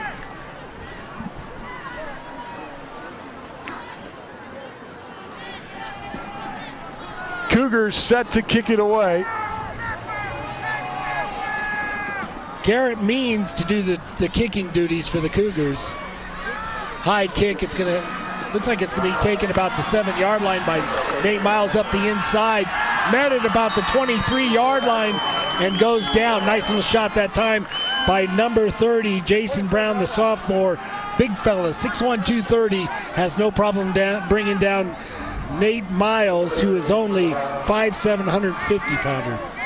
At the 24-yard line, this is going to be Yellow Jackets with a long drive here. 10 seconds left before half. We'll see if they elect to just take a knee and go back into the halftime locker room satisfied, trailing by 4, or if they put this one up in the air again. Hall brings the play in from the near sideline. He will send Jared Penrod right to the Tenage out wide to the right, single receiver to the left. They hand it to Johnson. Johnson with a little room bangs his way to the 30-yard line as he gets past that Sholo 4 front, and decent little tackle though that time. Roman Baca in on the stop, seniors, 5'5", 195-pounder. Big time first half for the Yellow Jackets. That will end our first half of action. A 4-point lead for the Sholo Cougars, 21-17. And let's go downstairs and check in with Brandon Todd. Brandon? Coach, you score on that last drive to send your team in up 4 at the half. Tell me, how do you feel about your boys' play the first half? I'm just disappointed. We're so much better than what we're playing. We got to play better. On defense, offense, we got to play better. What's your message to your team as you go into halftime? Wake the freak up. Thanks, Coach. Appreciate your time. Thanks. Camden. All right, thanks a lot, Brandon, as the Yellow Jackets making some big mistakes there in that final drive of their half and giving up the football and allowing the to regain the lead before halftime. We'll see how that plays into the momentum coming out of the locker room in the second half. We'll step away. Our Sunrise Park Resort halftime show is coming up. Don't forget, Sunrise Park Resort Junior Pass promotion this weekend. Absolutely. Saturday, Sunday, kids ages 12 and under, free Junior Pass. All you got to do is take a scenic lift ride and come up and recite a responsibility code, bring a can of food. It's a great weekend, great event. airbag will be going. They've got scenic rides. Fall colors are about as bright as we've ever seen. And your son or daughter age 12 or under can ski all season long this coming ski season for free. Absolutely. Great value for our local residents. Take advantage of it. Bring your kids up. Have a great day up on the mountain. Enjoy the fall colors, and at the same time get a season's pass for your kids. And go to sunriseskipark.com for complete details. That's sunriseskipark.com. We'll step away, back with our halftime report when we return. This is Sholo Ford's presentation of high school football on iTalk 106.7 and worldwide on iTalk1067.com. Furnace tune-up each year ensures that your equipment is operating at peak efficiency and will save you money. Call the experts at Mountain Comfort Heating and Cooling and ask about our fall tune-up special. We'll come out and perform a 10-point inspection to make sure your unit is ready for the cold. Don't settle for anything but the best when it comes to your comfort and safety. We've been in the business over 29 years and are simply the best at what we do. Call 537-4264. That's 537-4264. Mountain Comfort Heating and Cooling, bringing you comfort through the 4 seasons. Remodeling your home? Want to save money? Go to Case Supply. Need new shingles? Want to save money? Go to Case Supply. Building a new deck? Want to save money? Go to Case Supply. Need siding? Want to save money? Yep, Case Supply saves you money on siding too. Case Supply has the best prices and the best selection on roofing, siding, decking, windows, and doors. Even better than the big box stores. So the next time you want to save money, see Case Supply in Taylor, Pine Top, and now across from the Dairy Queen in Sholo. Need a fireplace? Ace has that. Need barbecue grills? Ace has that. Need paint? Ace is the best place for that. Need a chainsaw or weed eater? Ace has that too. Ace can even fix your chainsaw and your weed eater. Ace Hardware has everything you need for your home improvement project. They even have a 24/7 locksmith. Locked out of your home or car? Their mobile unit will come to you. That's your helpful place. Ace Hardware of the White Mountains in Pine Top, Overguard, and Sholo. This is my town. Sholo is football and party town, especially when you show up at Sholo Ford's Great American Tailgate event. Even if you just got your license, show up for the lowest price and longest warranty. Brand new Fords, all with our lifetime engine warranty. Not 3 years or 6, not 10 years or 100,000 miles. No way. Our warranty is forever. Come into Sholo Ford this week. Take delivery of a new Ford or pre-owned vehicle. New 2014 Ford F-150 Super Cruise, just $30,495. New 2014 Ford Focus SE, just $19,995. Or new 2014 Ford Fiestas, $13,995. Plus, every new Sholo Ford truck comes ready to tailgate with a Yeti cooler. Sholo Ford's Great American Tailgate event. It's party time at the east end of the Deuce. Oh, this is my town. Welcome back to Blue Ridge High School. Our score at halftime, 21-17. And we welcome aboard Donna from Arivac. And Donna, tell us a little bit about the adventure coming in tonight, bringing the mascots in.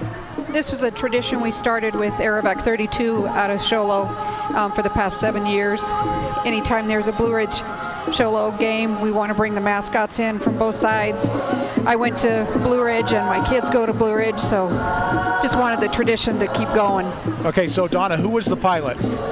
Our pilot was actually from Globe because our Sholo aircraft had to go on a patient transport, and Dave House was the pilot out of Globe that flew in today. Well, he made a perfect landing. We had a GoPro down underneath, and we were nervous that he might land on the GoPro, but he lands perfectly where he's supposed to land. Yep, I had him on the radio, and I said, just treat it like it's a strobe light, because we're not supposed to smash those, so he landed right on top of it. I think it'll be some great footage that'll come out of that. Well, Donna Barth, we thank you, and I'm sure it adds to the excitement of these games. We appreciate what you guys do for the community. Thank you. Thanks for being a part of our Sunrise Park Resort halftime show. Donna Barth with Arivac as we recap the first half for you. 21-17 is our halftime score.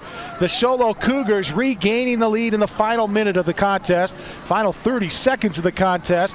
It was the Yellow Jackets who got off to an early lead on a 38-yard field goal, and then it was the Cougars for a while as Wyatt carried it for 32 yards, Clark on a 59-yard touchdown run, and then the Yellow Jackets back into the scoring column, cut the lead down to 4 with a 9-yard touchdown run by Tristan Johnson.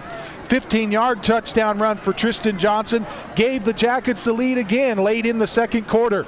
And then the Jackets came back defensively, held the Cougars on their next drive, and were able to force them into a punting situation. They get the ball back on as the Cougars went for it on fourth down. They throw an interception, and the Sholo Cougars, they take over on downs as the Sholo Cougars stand up defensively and hold that front line to prevent the Cougars from picking up a first down near midfield. So a short field for the Yellow Jackets, but then a lot of problems happened to the Yellow Jackets in that final drive, Bill. Penalty after penalty, and they just couldn't quite get things going on the execution side of things. So it was unfortunate for the Yellow Jackets. They give the ball up with a minute left, which is a lot of time for the Sholo Cougars. No time at all for the Sholo Cougars to get down and score well within that 50 seconds or whatever that timeline was, under a minute as you mentioned. But I think the Yellow Jackets, again, a little bit of excitement, got a little bit careless. Penalties, I think we had talked about it earlier, only a couple penalties, 10 yards total in the last couple series when they had the ball and defensively really making it easy, adding to the Sholo Cougars offense as they were creating some face masks, some other things that really made it easy for the Cougars to go down there, which you cannot afford to do. Sholo Cougars doing an outstanding job. Again, we'd seen them early on offensively getting after it. The first drive, I think, the only mistake they made, they got the ball within the 10, inside the 10. They decide to go for it. I think it's fourth and from the 7-yard line, fourth and goal from the 7. They can't convert it, score off of it. Yellow Jackets take it over. Yellow Jackets, of course, throwing that interception to end their drive on fourth down to give the Cougars the ball back with 57 seconds remaining. And the Cougars take it 41 seconds on the drive as they go, Well, I will tell you this much. Spencer Hall and Reisdorf, both quarterbacks, we talked about how important their play was. Spencer Hall playing really well in the first half, but that turnover really set up that score at the end. 7 plays, 60 yards, and they cap it off with a 12-yard run as Clark is able to do a little dipsy-doodle and get around the left edge and score it for the Cougars. A good PAT gives us our halftime score. Sholo 21, Blue Ridge 17, and you mentioned the play call in that final play of that drive. Certainly something that the Yellow Jackets didn't appear to be ready for. Well, absolutely. Coach Reisdorf, a fearless coach that's not afraid to pull out some interesting setups. That time the alignment, a swinging gate that time, and again it ends up being Quentin Clark in motion, comes back around the left side. Defensively, the Blue Ridge Yellow Jackets not really sure how to defend it and didn't cover the edge, and that time Quentin Clark easily eats up ground, gets around the corner into the end zone. This was a game that critics of the Yellow Jackets and fans of the Cougars said would be all Sholo Cougars, especially in the first half. And it hasn't been that way. The Jackets have come out and put a game together, and they've got their team starting to believe that they can play against this Cougar team. Will that momentum be enough for them in the second half, Bill? As we've seen, the Jackets have been a first-half team throughout most of the season. Well, I tell you what, there's nobody better at making second-half adjustments than probably Coach Reisdorf. He's one of those guys who's been around a long time. Coach Belshie on the front end of his career, we'll see what adjustments they make. Both teams you can expect going to come out early. I think it's important for the Yellow Jackets. Again, they have the ball coming out. It's important for them to settle in. It'd be nice to have that offense set up a decent drive. If nothing else, just reminding them that they're in this thing, they can score, and then we'll see how it finishes. But so far, it's been a very exciting game, and that's something you wanted to see in this kind of rivalry.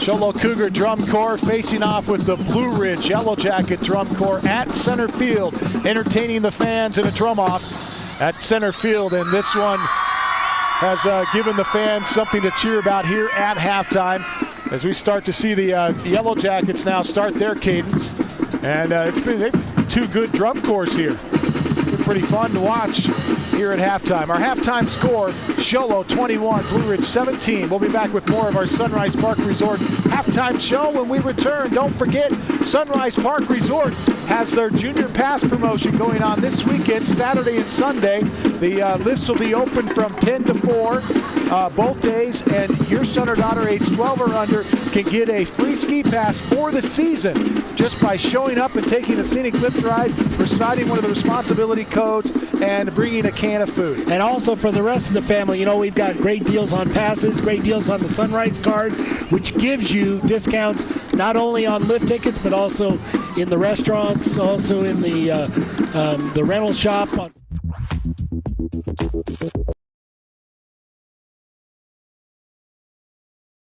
At 148 yards, the one pass TD to Quentin Clark, who's the leading receiver for Sholo in the first half. 4 catches, 93 yards.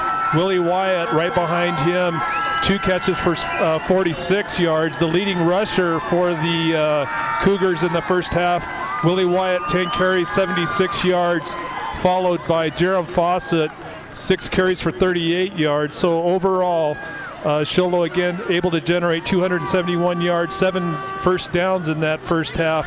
Time of possession for the Cougars, 8 minutes, 10 seconds. And on the Blue Ridge side, a very good showing by the Blue Ridge Jackets here in this first half. 213 total yards offense, most of that on the ground, 140 yards rushing on 21 carries for the Jackets. And the starting quarterback for the Blue Ridge Yellow Jackets, Spencer Hall, doing a very good job in that first half, going 7 for 10 through the air for 73 yards. That's a 70% completion percentage, his best probably this season so far. Leading receivers for the Jackets, Nate Miles, 4 receptions, 42 yards, and Josh McCray, 4 receptions for 43 yards. Leading rushers, of course, Nate Miles, 7 carries for 74 yards, doing an outstanding job for the Jackets in that first half. Tristan Johnson right behind him, 10 carries for 53 yards, and he gets the 2 touchdowns for Blue Ridge in that first half, does Tristan Johnson. And by comparison, Blue Ridge able to generate 8 first downs in that first half, and their time of possession nearly double of Sholo's at 15 minutes compared to Sholo's 8, Camden. Thanks, Punt. Let's go to Brandon Todd. Brandon? Hey, thanks, Ken. I'm here with head coach of Blue Ridge, Coach Belshie. Coach, you go what looked like you guys were going to go in at half with the lead, a late drive by the Cougars, but only a 4-point deficit at half. How do you feel about your team's effort in that first half? We're really excited about the way we're playing. We're playing with a lot of heart, a lot of passion. You don't have to really say much to get the kids to play hard in this game. And so we just got to stop making mistakes, and we're going to be just fine. What was your message to your team, Coach? Finish. We haven't finished a game all year, and tonight we're going to finish. We're looking forward for a good second half. Good luck, Coach. Thanks a lot. I appreciate it. Appreciate your time. Camden? All right, thanks, Brandon. As Coach Belshie has a lot to be happy with, but, that final drive is one of those sticking points that I'm sure he talked about in the locker room. I tell you what, he says they're happy, but I can't help but think they're a little irritated by the fact they have the lead. Under a minute left, they lose the lead. Interception, obviously, a part of it, and then penalties, as we talked about, careless play. Want to come out and clear that up. Also want to give a shout out for Brandon Todd, in his morning show on 92.5, the Morning Brew, but the fact that he found this sideline and managed to find Coach Belshie, kudos to you, Brandon Todd. You did a great job. I will tell you what, that's certainly something that only you could say, Bill, to Brandon. Hey, we want to thank our City 4 crew and our White Mountain Youth Productions crew for bringing the live sights and sounds of tonight's contest. You can watch tonight's contest at italk1067.com. We have had some internet problems here tonight, and that has affected our stream. So we apologize to those of you who have been trying to watch this at home. It's not been a good night for us technically. However, the stream is back up and running. So if you'd like to tune back in, you can reload your computer and catch that stream right now. That's at italk1067.com. That'll wrap up our Sunrise Park Resort halftime show. We'll be back with the second half when we return. The Sholo Cougars lead it 21-17 over the Blue Ridge Yellow Jackets. This is Sholo Ford's presentation of high school football on iTalk 1067 and worldwide on italk1067.com.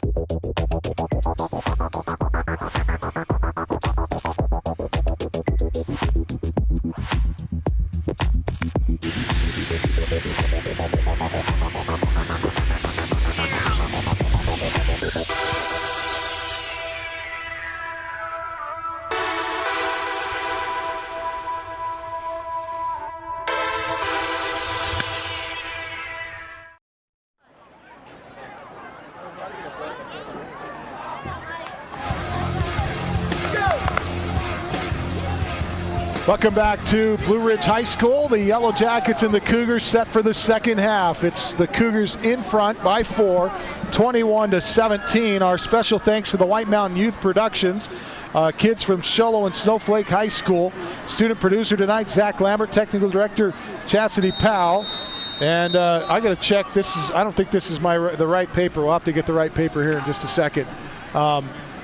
We'll get those names out to you here in just a moment. But don't forget, you can watch tonight's contest on City 4 TV on Monday and Friday of next week at 7 o'clock and Saturdays at 1:30 p.m. Cougars put foot into it, and they will kick it to Miles, who will field it at the 10, to the 15, up the middle at the 20, 25, slips a tackle, trying to fight away from another tackle at the 30-yard line.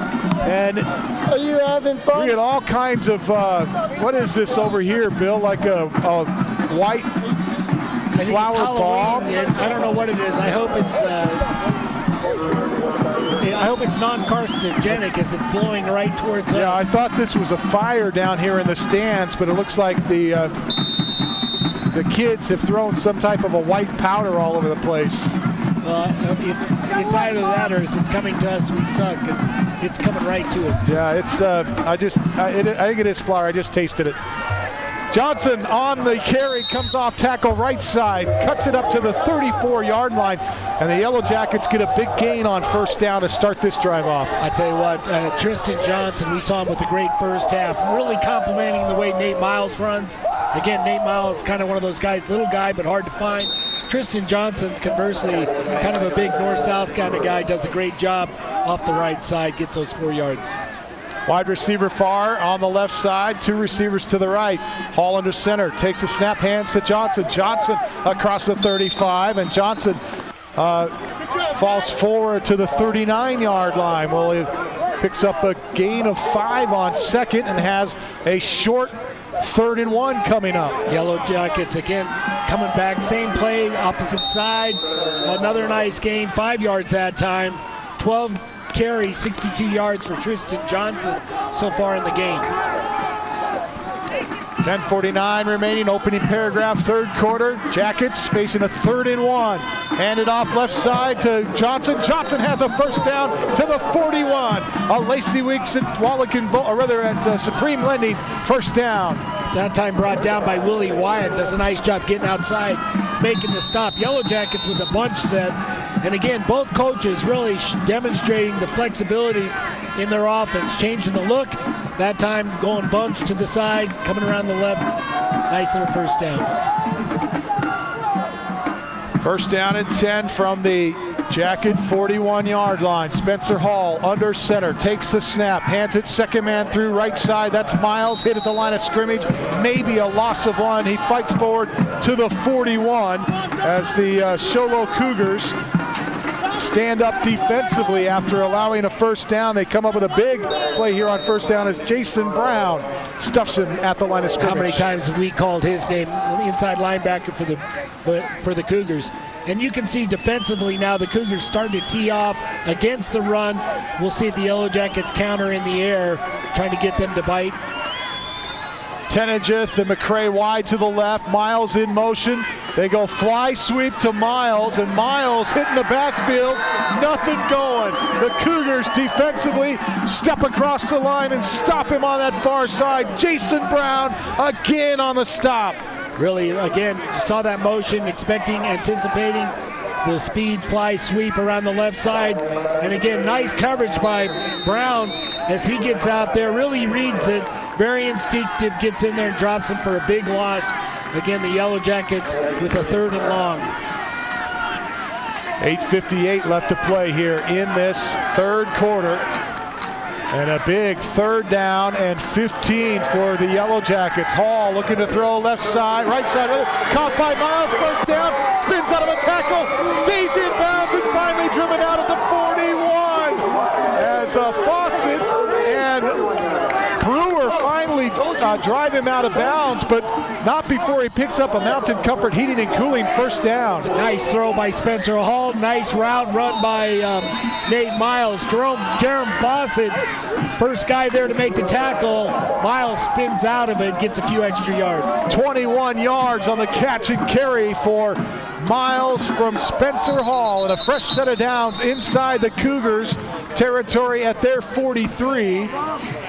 And a procedure call against Blue Ridge here as they get back into that nasty habit of not executing, and they've done it in their last 2 drives, and it has cost them. Well, again, a little bit of careless play. I think part of it, you got to learn to play with emotion. Very excited, come back after a big first down. Now that's the 7th penalty against the Yellow Jackets tonight. Miles coming back behind the formation in motion. They give it to Penrod, and Penrod picks up 5 back to the original line of scrimmage at the 43. Nice little block that time by Trey Tenegeth from the tight end spot, which really helps Tristan Johnson turn up the right side, coming back and getting those yards.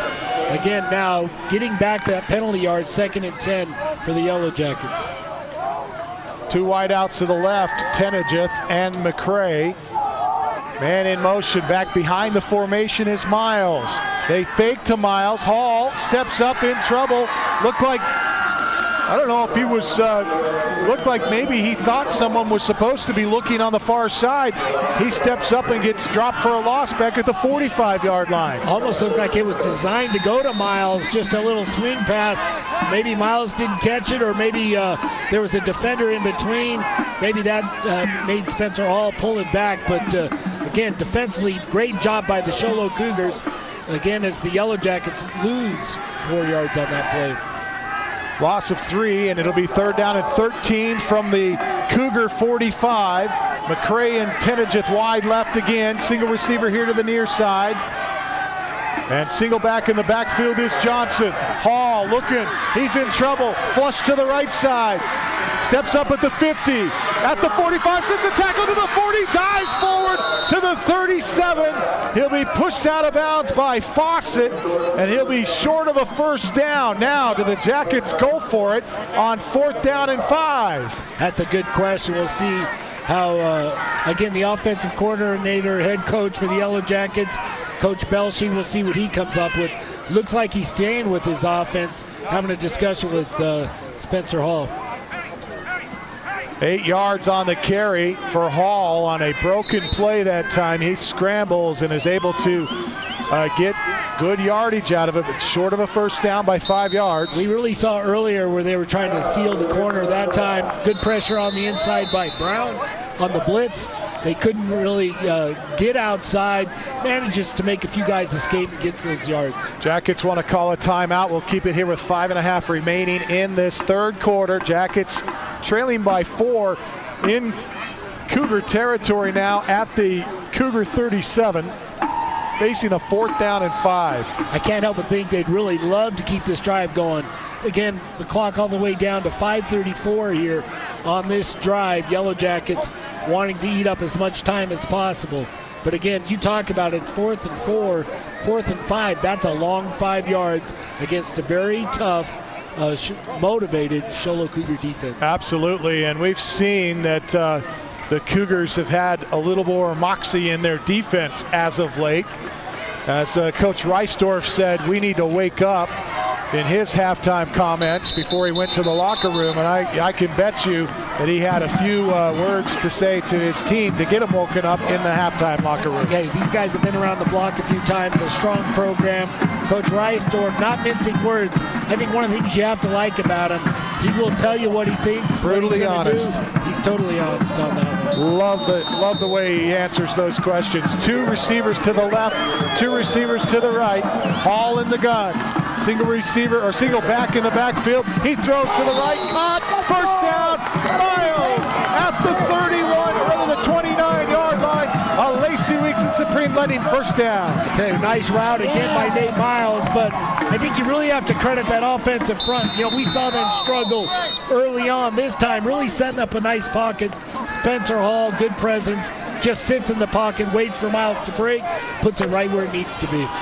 5 minutes, 20 seconds remaining third quarter. Cougars up by 4. Jackets on the move from the 29. Handed off to to Miles. And Miles going to be knocked down inside the 27. May have run into the back of his own offensive lineman that time. Let's go downstairs to Brandon Todd. Brandon? Camden, I was having a conversation down here with another spectator about that fourth down play, and I was saying that they had to punt with how explosive the offense is of the Cougars. He said, no, you got to take chances here. You got to take chances to beat the Cougars. We disagreed. The Jackets go for it. Obviously, it paid off. This might be what Belcher was talking about finishing. All right, thanks, Brandon. As McCray sends wide to the far side, single receiver to the right, and they hand it off to Miles again, and Miles spins at the line of scrimmage. Can't get much. He gets a yard to the 25-yard line, maybe a half a yard. Nate Miles not a big guy again. He tries to cut back to the right. Nothing but a bunch of bodies in there. Show Low Cougars inside the tackles. That type doing an outstanding job. Hey, they've got some big physical guys.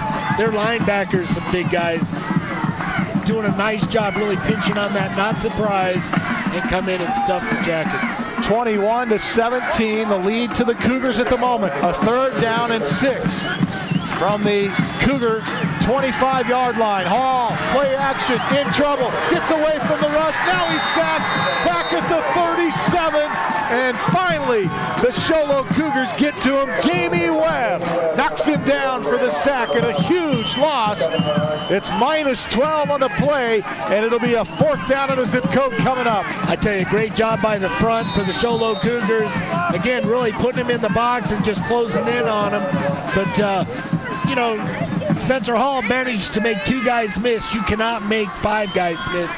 Pressure by the Show Low Cougars, winning the battle. Again, a 4th and long for the Blue Ridge Yellow Jackets. Punt Cooley talked about in the halftime, our Sunrise Park Resort halftime, about the time of possession for the Jackets, and they've had it a majority of this third quarter now. Trip set to the left, single receiver right. Hall in the gun. Single back in the backfield is Johnson, flanking him to his left. He takes the snap on 4th down and long. Looking left side. Falls wide open. Caught at the 5. Touchdown, McCray. Yellow Jackets score it on a 37-yard touchdown throw from Hall to McCray. How about that? I tell you what a shot by Spencer Hall. Again, tries to get outside the corner. Show Low Cougars don't allow it. He just pulls back and throws it to the deep. And against Josh McCray, lined up far left, just goes down vertical, manages to outrun the defenders. Wide open, the ball a little bit too much air, has to wait on it, still manages to get into the end zone. What a great score, what a great drive to start off the third quarter. Mason Fagoti, the 5'9" junior, was the player that may have been taken advantage of there by the Yellow Jackets. Jackets with the point after try take a 3-point lead, 24-21. With 2:49 left to play third quarter, let's step away. This is Show Low Ford's presentation of high school football on iTalk 106.7 and worldwide on iTalk1067.com.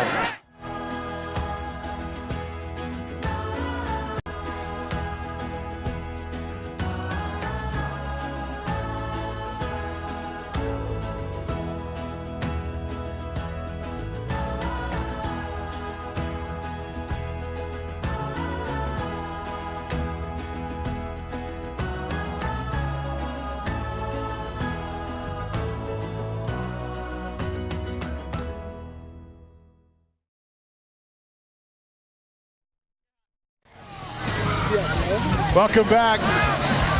2:49 left to play in the third quarter, and the Jackets are back in front. This has been a seesaw battle from the beginning. The Cougars have been the only team with a 2-possession lead in this contest, but it has been a wonderful game to watch so far. I tell you, 3 quarters of the best football we've seen this year. People getting their money's worth so far, but again, we'll see. Lots of time left, and again, the Cougars are going to respond.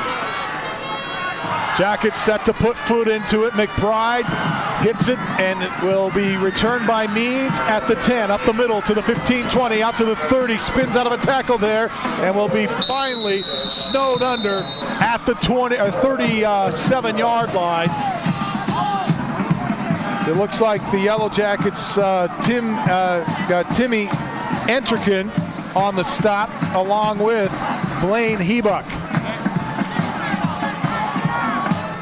First down and 10 for the Cougars from their 33-yard line with 2:41 remaining in the third. They trail by 3 points. Cougars going to switch up the formation here, sending Clark wide to the right. Double sets here to the near side. Reisdorf in the gun. Handed to Wyatt. Wyatt spins out of a tackle at the line of scrimmage and gets across the 35 to the 36-yard line, but they mark him down at the 35. A gain of 3 on first down. It'll bring up 2nd and 7. Dominic West in on the stop for the Yellow Jackets from that inside linebacker spot. Does a nice job recognizing, pulling a few from the backside. Dominic West for the Yellow Jackets in on the stop. And a pass. Clark! Interference, and Clark was there on the slant. It looked like Miles had a hand maybe on the back of Clark that time, and it's a pass interference called against the Cougars. A fresh set of downs coming up here for Show Low. I think that's a matchup you can bet Coach Reisdorf likes. Obviously going back to Quentin Clark. Quentin Clark on the slant. Miles had it defended, but maybe a little bit too much touching going on there. The official right there throws the flag, but the Show Low Cougars keeping their drive alive here at midfield now, right at the 50-yard line.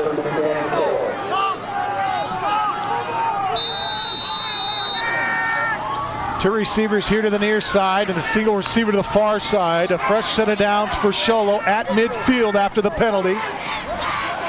A Lacey Weeks at Supreme Lending first down. Reisdorf in the gun, fires right this time. It is caught by Clark. Clark hit immediately by Miles.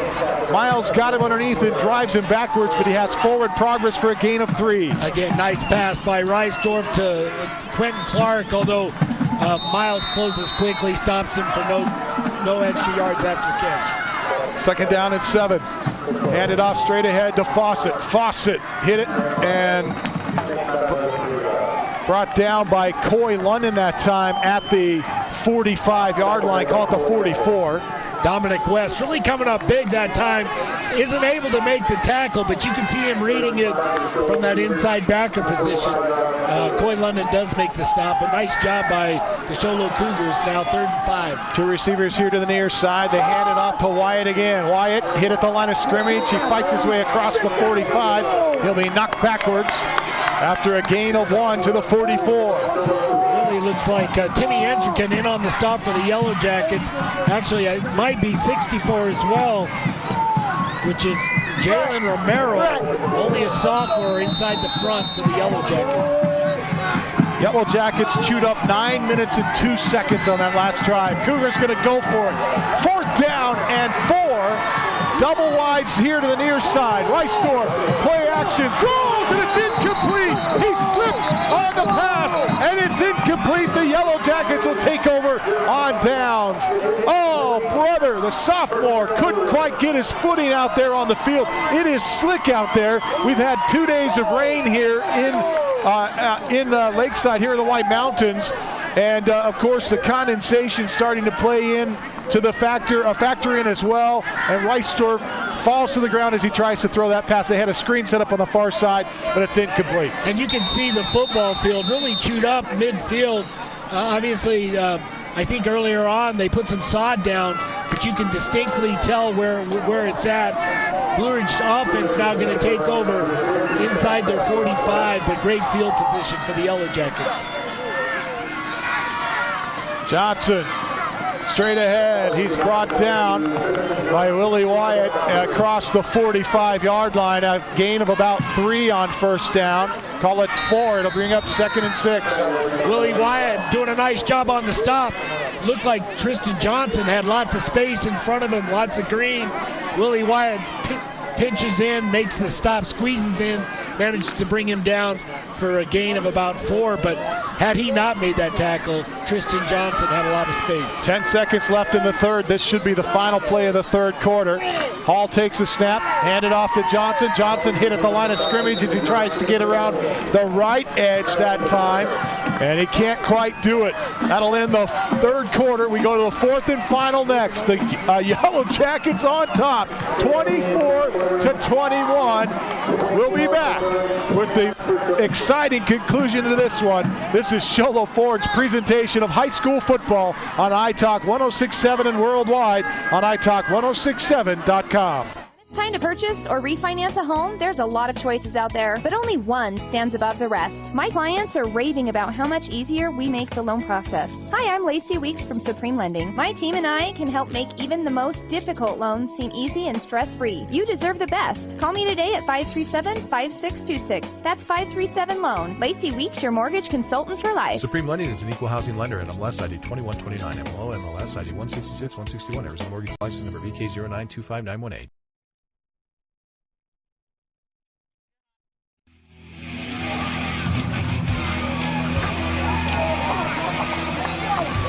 Welcome back to Blue Ridge High School. The Jackets lead 24-21. Let's check in with Brandon Todd. Brandon.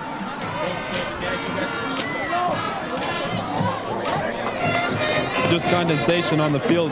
It is obviously, we've had a lot of rain the past couple of days. I would classify this grass as wet. My shoes are wet up to the toes. I mean, obviously I don't have cleats on, so that helps with the traction out there. But Bill, you touched on that middle of the field, that middle strip. You can definitely see where they laid sod, and it. I was a little too far away to see if that's exactly where Reisdorf slipped, but when I saw the field at the beginning, I thought that might be a factor. But I got to imagine that this grass is only going to get more slippery as the night goes on. All right, thanks, Brandon. Let's have Brandon run a 15-yard comeback out on the field, see how that goes. You heard him all day, every day. After to start the fourth quarter. Yeah, Brandon is up for the challenge. We need to get him on camera before we do it, though.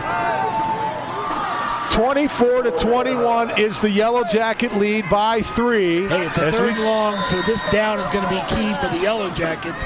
Obviously wanting to keep the ball away from the Sholo Cougar offense beginning of the fourth quarter. Third down and 5. Hall in the gun. Johnson flanks him to his left. They set Miles in motion across the formation from left to right. They swing pass to Miles. Miles slips a tackle, spins out of another one, has a first down at the 45. Oh, brother, Nathan Miles gets it done with yards after the catch. Nice job by Spencer Hall connecting. Nate Miles again on motion, goes across the field. They throw it to him, and he just swings on around. Couple spin moves. Sholo Cougars had it defended. Those spin moves really allowed Nathan Miles to keep it moving to get beyond the yard mark. Mountain Comfort Heating and Cooling first down, a gain of 9 as the Yellow Jackets able to keep the drive alive as Hall has been 11 for 14 tonight. They hand it off straight ahead to Miles this time, hit at the line of scrimmage, and a gain of nothing at the 45. Willie Wyatt in on the stop. Yellow Jackets, they have a lineup that time where they come up 3-yard splits, about big splits between the linemen. Willie Wyatt with his quickness just shoots the gap, gets Miles before he can get going, stops him for a little bit of a loss. In the fourth and final quarter here from Blue Ridge High School, the Yellow Jackets with a 3-point lead, 24-21. A 2nd and 10 coming up. Tenejith wide to the near side. They hand it off to Johnson off tackle left side, and Johnson is across the 45 to the 43-yard line. The tackle made that time by Terrence Bridges. The senior gets the stop after a short gain. Looks like a gain of about 2. Tristan Johnson again just cutting up on the left side, right off the guard tackle slot. But looks like he lost his footing. You know, maybe that grass creating equal problems for the Yellow Jackets as he just goes to the ground. Tenageth wide to the right. McCray wide here to the near side. The slot in on the left side is Miles. Hall dropping back to the gun. Johnson flanks him to his right. He steps back to throw. Looks downfield, now steps up. Tripped up. He'll fall down at the 45. Great play for the Show Low Cougars, as that was Dylan Gabbard who got him by the shoestrings. Dylan Gabbard, only a freshman, does a great job. And what you have to appreciate is this defensive front for the Show Low Cougars really setting up a box. That way, when Spencer Hall, he looked like he had space inside. They just close in on him, trip him up for no gain. Yellow Jackets show punt formation here. Set to punt it away at the 40. I believe is Fillingham. And he gets off a booming punt. This one going to land at the 15, take a jacket bounce and roll inside the 10, where they'll down it at the 9-yard line. As the Yellow Jackets this time electing to punt it away on 4th down near midfield. That's the first time in 2 possessions we've seen them punt it away, and they get it. They pin the Cougars back to their 9-yard line. Absolutely. Timmy Entrican doing the kicking for the Blue Ridge Yellow Jackets. Good pressure coming in, though. Looked like he was going to get hit. Managed to still get it off. Puts it inside the 10, as you mentioned. Yellow Jackets do a nice job. 9:26 remaining in this quarter. We'll check in with Brandon Todd here in just a second. Jackets lead by 3. They hand it off to to Fawcett, and Fawcett gets a couple here. Let's go downstairs to Brandon Todd. Brandon? Camden, I was just thinking that I obviously played football up here, and I had never seen this least amount of people at a Show Low Blue Ridge game, and boy, are they missing the best game of the year. Camden? All right, thanks, Brandon. It is certainly a good game. Reisdorf throws near side, looking for Clark, but he overthrows him as Clark tried to flare out here to the near side. He was fairly well covered in double coverage. McBride, along with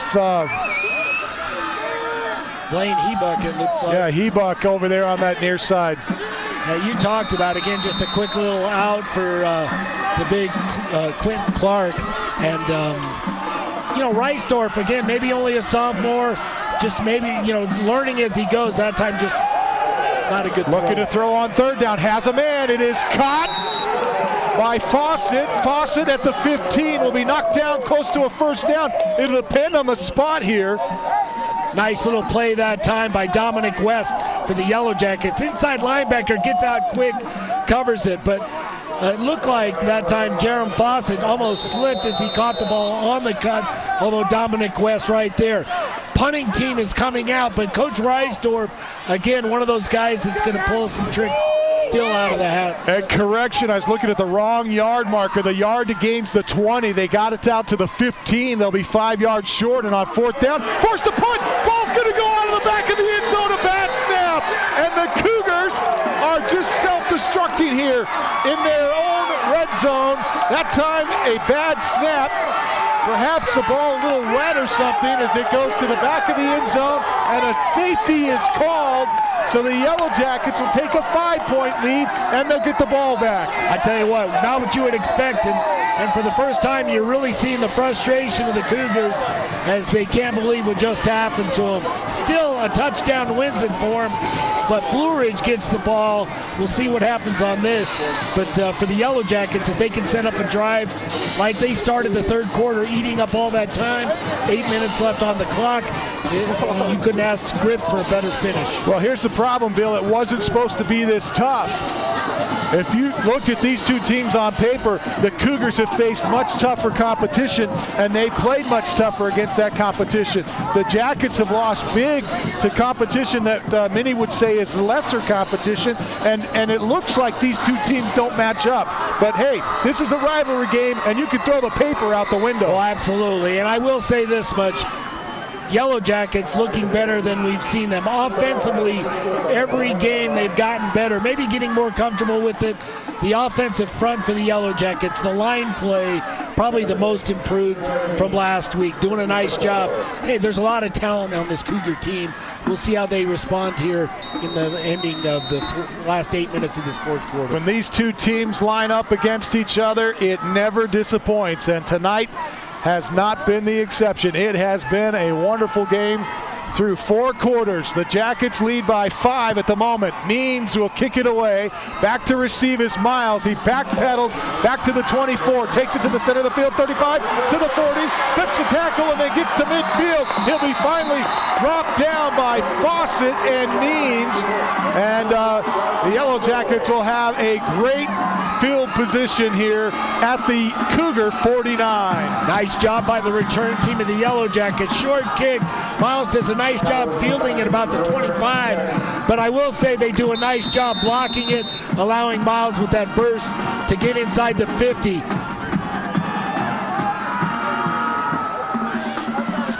Hall back to snap, throws near side. It is caught by McCray. And a flag comes in late here as the tackle was made by Mason Fagoti. And this may be a face mask. Let's check in with Brandon Todd. Brandon? Well, they called the personal foul face mask, and I don't know. You got to tell me if there's a difference between the 5-yard kind and the 15-yard kind in high school football. But here's what happened. Obviously, the receiver slipped. The guy was coming over. He slipped as he was going down to touch. His hand grasped. It is a face mask call. It's the right call. But to call it a personal foul, I had to disagree with that, Camden. All right, thanks, Brandon. So perhaps the Jackets getting a bit of a break here as they pick up a Lacey Weeks at Wallacan Volk Mortgage first down, at Supreme Lending first down. Wide receiver to the right side, single receiver to the near side. I-tandem in the backfield behind Hall. They give it to Miles. Miles across the 30 to the 29-yard line. Gain of 2 on the carry. A nice job by the defensive right side of that Cholo defense, really closing in, not allow Miles. Lead block by Tristan Johnson, but on that defense does a great job really collapsing in on Miles, just meeting him at the line of scrimmage, only allowing him to get about a yard on it. McCray at Tenageth wide right, Miles in motion, left to right across the formation, hand straight ahead, Johnson carries a tackler with him to the 25, and Jason Brown finally brings him down. I think that's a 25, but Tristan Johnson, they fake the speed sweep around the right side, come back with Tristan Johnson, dive up the left side, and Yellow Jackets still facing a 3rd and 4. 3rd down and 4. We've got a scoring update for you coming up here in just a moment. 79 yards so far in a bunch set on the right side. Fake the pitch, hand it off, fumble. Cougars may have it. Ball down on the turf at the 27-yard line. They say they have it. Miles was the guy that dropped it, and the Jackets somehow retained the possession. I tell you what, that's dodging a bullet, I think, as Punt Cooley would call it. Miles does a nice job getting that ball as it bounced in front of him. He lost it, went to the ground, managed to pull it up. 4th down and 5. Call it 4th and a long 5 here. That's almost 4th and 6 coming up. Trip set right.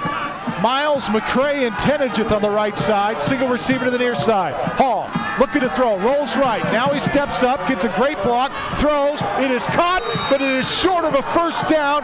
Sholo will regain the possession as they turn the ball over on downs at the 23-yard line. Jared Tenageth, the receiver on that. Spencer Hall rolls right, makes one miss, throws it to Tenageth, but Tenageth barely beyond the line of scrimmage. And Sholo Cougars defensively make a great stop, and we'll see how they respond with just over 6 and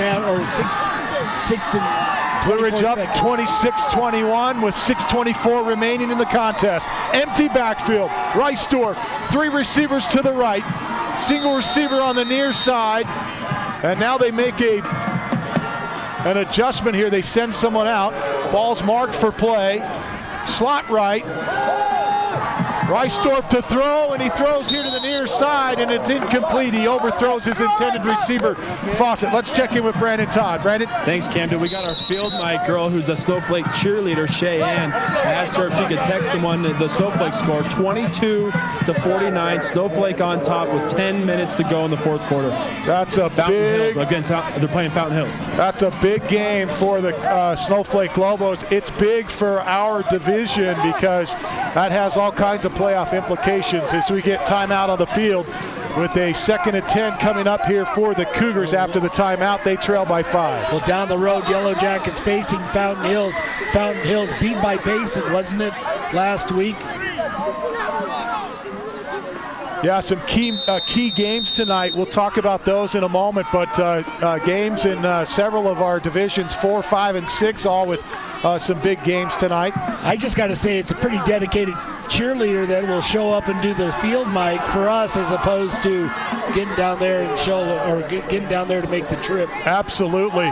Looking to throw on 2nd and 10, deep left side, and a great play by Clark as he comes back for it and makes the grab near midfield. Miles was the cornerback on the right side. He could not come back with him, and it's a Mountain Comfort Heating and Cooling first down. Yeah, not sure if that's a back shoulder pass or just a little bit underthrown.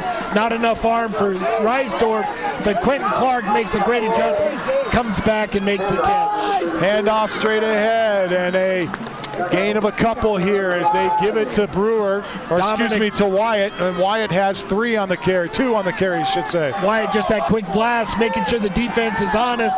Dominic West from the inside does a great job coming up, making a solid tackle. No huddle here, and it looked like they took off a little early. Clark makes the catch, though, and Miles hits him, but Clark with a great reception, a grab at the 45, jacket 45, and a 3rd and 4 coming up. You talked about an outstanding reception. Quentin Clark, we've seen him make them all night. I like the defensive play. Again, not much of a gain. It's hard to stop a guy like that, but Nate Miles does a great job. 2 receivers right, 1 to the left. Looking to throw. Reisdorf, far side, and it is incomplete. Clark tried to come back for it again. It was thrown short, and Clark cannot come up with it this time. I tell you what, you can only go to the well so much. Well defended by Miles. Again, almost the inside backer, Coy London, gets out there as well, tries to bracket with him. But right now, totally focusing on Quentin Clark, Yellow Jackets, looking for it. 5:09 left to play fourth quarter. It's 26-21. We get a timeout call by the Cougars. This is a big drive for Sholo. They understand that. They want to call a timeout and make sure they get it right here. It's a 4th down and 4. They have to convert near midfield. So do they go for it or elect to pin the Jackets back? No, they absolutely go for it. I think with the confidence in their offense, they've done an outstanding job. You can bet Coach Reisdorf is going to go for it. What I'm curious about, are they going to go in the air or are they going to do it on the ground? Right now, after these last couple plays, I would expect them to go for it on the ground. Well, here's the question mark, because the ground play hasn't been there for them as of late. The Yellow Jackets have been very stingy giving up yardage on the ground, and so that's a tough call. If you're a coach, you see how often you've run the ball and been unsuccessful, and they've got 4 yards to make up a long 4 here. I think they match up well, though. To me, they've been spreading everybody outside, and they're trying to go in the air. Even running, they're spreading everybody out. Yard to gain is the 42. They need 4 yards. 4th down and 4 from the Blue Ridge 46. Here's the snap. Reisdorf looking to throw. 3 receivers go out. Set up the screen, and the Jackets are there. Big play. What a play by Coy London to stop him short, and they will turn the ball over to the Yellow Jackets, and look at the Yellow Jackets as Coy London comes off the field. Nice little play by Coy London, coming up quick, sniffing it out. Very instinctive, comes up, makes a nice job. That was a big play by the sophomore Coy London. 5:02 remaining in the contest. The Yellow Jackets lead by 5 and have the ball at the Cougar 49-yard line. I tandem in the backfield behind Hall. Hand it to the tailback, Miles. Miles, nothing there. Gets back to the line of scrimmage. He'll be dropped. Big defensive play that time by Nick Emoto, the senior, who comes across the line and hits him at the line of scrimmage. And again, Nate Miles manages to almost get back to the line of scrimmage. Snowflake, or the Sholo defense, does a great job on the outside edge. That time getting out there, stopping him behind the line of scrimmage. And again, when they start going laterally, I think the advantage has been to the Cougars. Miles to the right, comes in motion back towards the formation. Fake to him, handed off straight ahead, and the Cougars have found new life in their defense as they send Tristan Johnson backwards with no gain. Maybe a loss of 1. Roman Baca inside, number 52, does a great job. Senior, 5'5", 195-pounder. Not the biggest guy height-wise, but what a stop. We've called his name, and he's got a name for football. Roman Baca, you got to like that. Absolutely. And a timeout on the field. The Cougars want to talk it over with 4:11 left to play in the contest.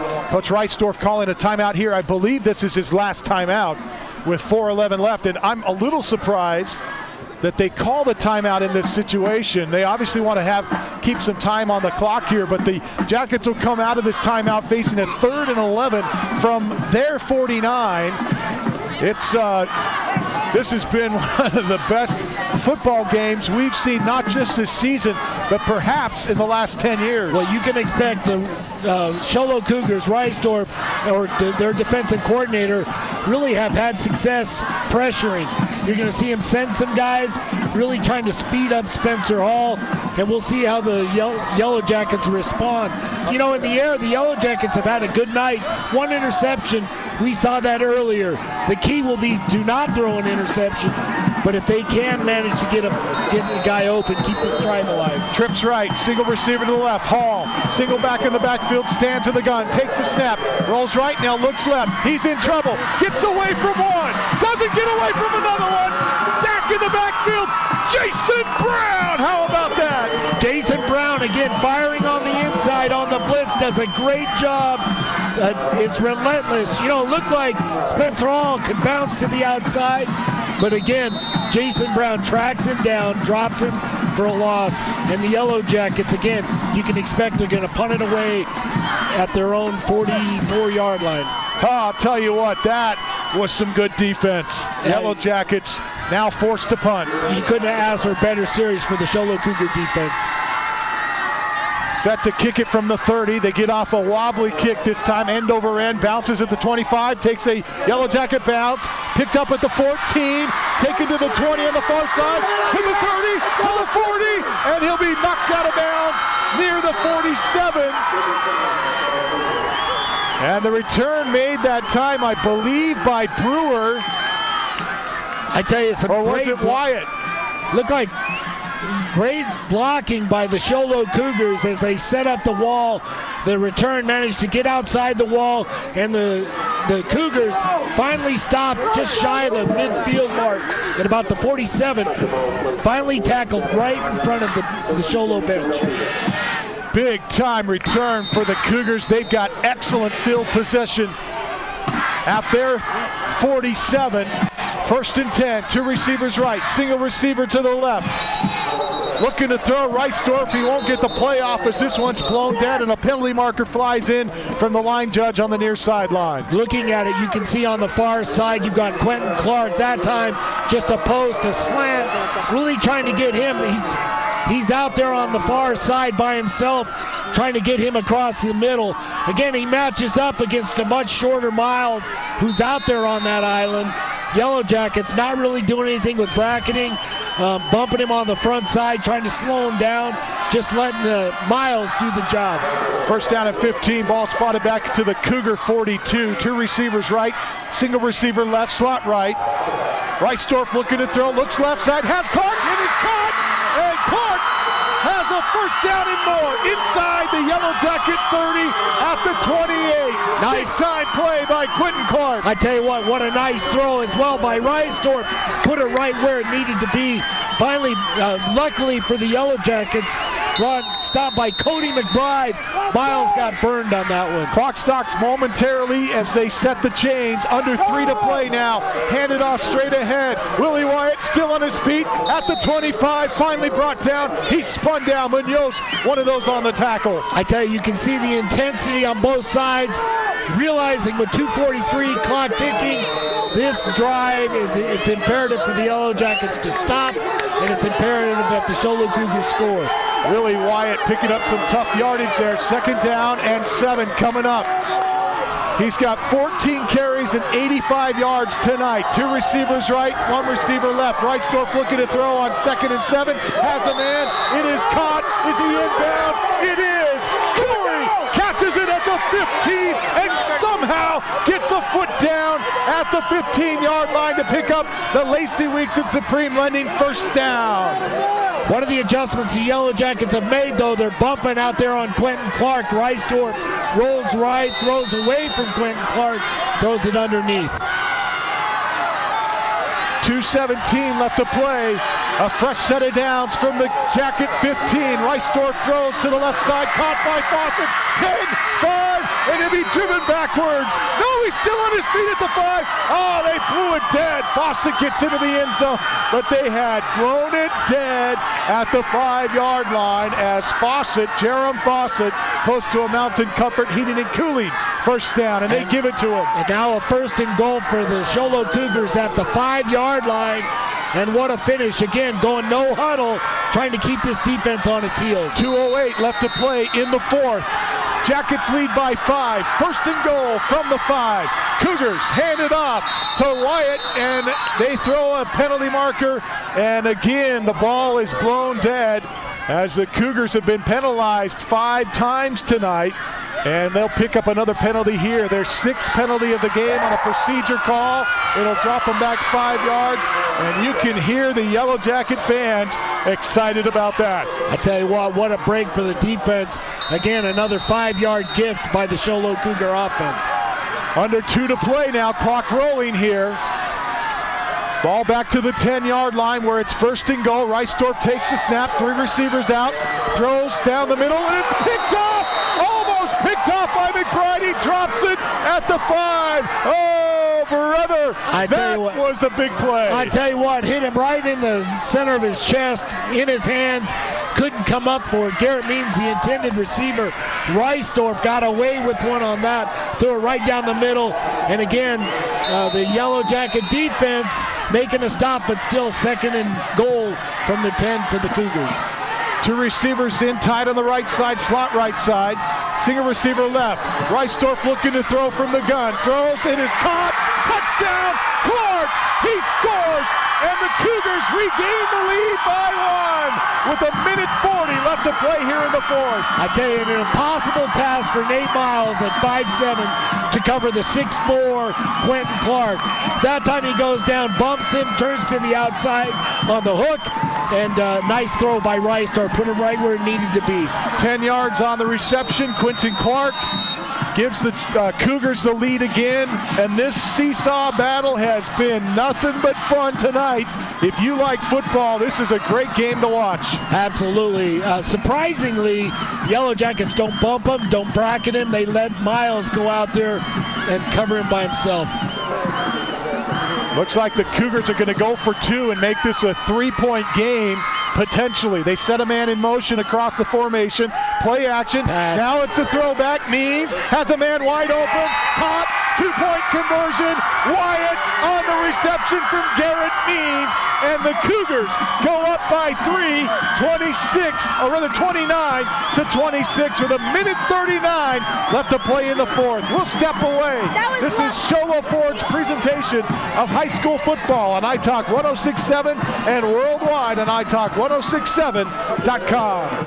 Your furnace tune-up each year ensures that your equipment is operating at peak efficiency and will save you money. Call the experts at Mountain Comfort Heating and Cooling and ask about our fall tune-up special. We'll come out and perform a 10-point inspection to make sure your unit is ready for the cold. Don't settle for anything but the best when it comes to your comfort and safety. We've been in the business over 29 years and are simply the best at what we do. Call 537-4264. That's 537-4264. Mountain Comfort Heating and Cooling, bringing you comfort through the 4 seasons.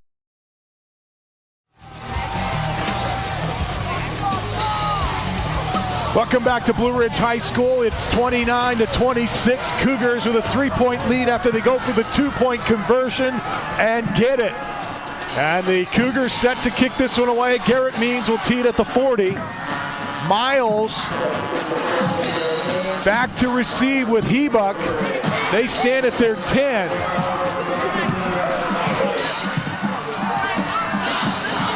And the Cougars taking some time here to make sure that the ball is teed up correctly. Means finally gets it set. Minute 39 left to play in the fourth quarter. Yellow Jackets need a lot of yardage in a short period of time. So far tonight, their drives have taken a long time. This kickoff will be key here for the Cougars as Means puts foot into it and he bounces it across the ground. It's going to be picked up and at the 32-yard line, they fall down on it. Good job that time for the it's Spencer Wilkening. Up back, Spencer Wilkening. Does a nice job just getting the ball, going to the ground, not messing around with the Yellow Jackets now with a minute 38. We'll see what they can do. Ball at the Yellow Jacket 34. Spencer Hall will bring his team to the line of scrimmage. He sends a trip formation to the right side and a single receiver to the near side. Hall sets his back. Johnson to his left. He steps back. Here comes the rush. Steps up. Has some time. Now throws. It is caught. Center of the field. Midfield. Miles spins out of a tackle. Now he finally gets driven down. Brewer finally puts him on the turf at the 47-yard line. How about Nathan Miles tonight? I tell you what, nice stop by Jace Brewer. Great catch by Miles, but Spencer Hall does an outstanding job. Brown fires from the inside, manages to get through, get some space to throw. Double wides right, double wides left. Single back in the backfield. Hall looking to throw. He's flushed again. Right side, throws right. It is caught. First down, they get out of bounds. Stopping the clock with 1:08 left to play. And this could be a late hit coming in as we see a flag on the far side. I think it's ball Blaine. Spotted near the 35-yard line. Blaine Hebuck in on the reception. Again, a nice little out. And Spencer Hall does a great job rolling right. Gets it to him right in front of the Sholo sidelines. Gets the ball, goes out of bounds. 12-yard gain. Chains keep moving as the ball's going to go. Are you kidding me, Bill London? This has been one game for the record books. I tell you what, it's been an outstanding night. We'll see how it finishes. Again, one of these teams is going to win tonight. Right now, the Sholo Cougars got the lead. We'll see if the Yellow Jackets come back and steal it away. At the 21-yard line, we get a penalty called. We'll check in with Brandon Todd to find out what that penalty was here in a moment. A late hit out of bounds, he tells us. Trips left, single receiver right. Hall with a fresh set of downs. And Lacey Weeks at Supreme Lending, first down. Looking to throw. He slips out of a tackle on the right side. Slips out of another one. No, he's going to be dropped behind the line of scrimmage. And for some reason, no, the clock is rolling. Under a minute to play. And now the Jackets will call timeout.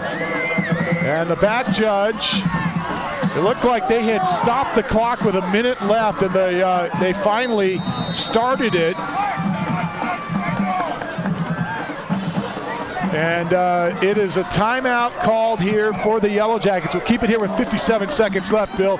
I'll tell you what, this game couldn't get any more exciting. I tell you, a great battle going on the front, though. Pressure by the Sholo Cougars, really creating problems for Spencer Hall. We've seen when he has time, it allows these receivers to clear. They've done a great job moving the ball, but the pressure by the Sholo Cougars has really been the nemesis for these Blue Ridge Yellow Jackets. Spencer Hall, again, trying to find a way to extend the plays, at least to get some time to make the throws. We have had great camera coverage tonight by our kids from Shoalo and Snowflake High School, our White Mountain Youth Productions, bringing you the sights and sounds of tonight's contest. You can watch tonight's contest at italk1067.com. That's ITALK 1067.com. It'll be rebroadcast next week on City 4 TV, available Monday and Friday at 7 o'clock and Saturday at 1:30. Hall with a 2nd and 12. Throws quickly to Miles on the near side. Wide receiver screen. Slips a tackle. Gets to the 15. Knocked down inside the 15 at the 14-yard line. Tackle made by Nikamoto. And it'll be shy of a first down by about 3 yards. Clock winding to under 42 seconds, I should say. And now Hall taking a long time here. Hall under center finally. 2 receivers right, 2 left, handed off. Johnson hit at the line of scrimmage, but that won't stop the clock. And now the Yellow Jackets are going to have to, they must be out of timeouts. 20 the seconds clock left. winding down now, 18 seconds, the clock ticking. Oh, they're going to wait until all the clock runs off here. They just wanted to get it to the center of the field where they're going to try a field goal here. They're going to allow the rest of the clock to wind down. It is 4th down and 4, and Blue Ridge will attempt about a 34-yard field goal after this timeout. With 3 seconds left, the play clock down to 0. They'll stop the clock, and they will talk about this field goal. I tell you what an exciting game. You know, we can hear Brandon Todd right now not agreeing with it, but with the call. But what a finish this has been. What a night. What a great game. Rivalry between these two teams getting after it. Some great play out on the field. Oh, brother, what a game. Back and forth throughout the entire contest. This one has been very close throughout the entire game. Both of these teams have put it out on the field here tonight. The Cougars, I'm sure, feeling a little frustrated that they aren't having an easier time with the Yellow Jackets, but hey, this is a rivalry game and you never know what's going to happen. Well, I tell you what, and you're seeing the Yellow Jackets get better week to week. We'll see what happens. You know, the Cougars still got to face another rival in the Snowflake Lobos, who we see loaded with talent. We'll see how they respond. Cody McBride, we saw him have an opportunity to intercept the ball earlier, couldn't get it. He's got an opportunity now to come back on this field goal. We saw him make one earlier, a little further out. We'll see what he can do. Nick Baker to snap, Hall to hold. The ball will be spotted at the 22-yard line. Cody McBride to kick. It's a 32-yard attempt. McBride puts it through, and we're tied. 1 second left on the clock, and we're tied at 29. Oh, brother. Ice running in his veins, no hesitation, puts it up. What a shot by Cody McBride. What a call by Coach Belge to come back in, have the faith to just let the clock run down, one play, and they put it in. 32-yard field goal. He hit a 37-yard field goal earlier in the contest in the opening drive. 2 big field goals for Cody McBride tonight. Well, how important was that 2-point conversion by Coach Reisdorf and his crew to tie this thing? Yes. You know, nice job by the Shoalo Cougars as well with the foresight to go, hey, we got to get the 2, and they do manage to convert. I'll tell you what, very big-time gamesmanship being played on both sides of the field. And Bill, that's correct. I mean, that 2-point conversion has come back to be a huge factor. Now we're tied instead of Blue Ridge ahead with 1 second left. The Jackets will have to kick this one away. So, of course, the question is in everyone's mind, is there a run back left in the Shoalo Cougars here? I tell you what, it's important for this cover team to get out there, do a nice job, because, again, we've seen them we've seen teams return against the Yellow Jackets earlier this year. It's going to be important for them to cover. Do you keep it away from your return men, Brewer and Wyatt back there? I think in talking, you can hear our guys in our ear, Squib, anything you can do to keep it on the ground. Don't let them have a good return. Jackets tee it from their 40. Cody McBride will get set to put foot into it. It's Means back along with Brewer back standing near their 10. McBride sends it right up the middle along the ground. It'll be picked up by Means. Means at the 25 to the 30, out to the 35. He'll be knocked down, and that will end regulation. End of regulation. We're tied at 29. We're going to an extra inning. No, an extra quarter. We'll be back right after this. This is Shola Ford's presentation of high school football on iTalk 106.7 and worldwide on iTalk1067.com. Remodeling your home? Want to save money? Go to Case Supply. Need new shingles? Want to save money? Go to Case Supply. Building a new deck? Want to save money? Go to Case Supply. Need siding? Want to save money? Yep, Case Supply saves you money on siding too. Case Supply has the best prices and the best selection on roofing, siding, decking, windows, and doors. Even better than the big box stores. So the next time you want to save money, see Case Supply in Taylor, Pine Top, and now across from the Dairy Queen in Sholo.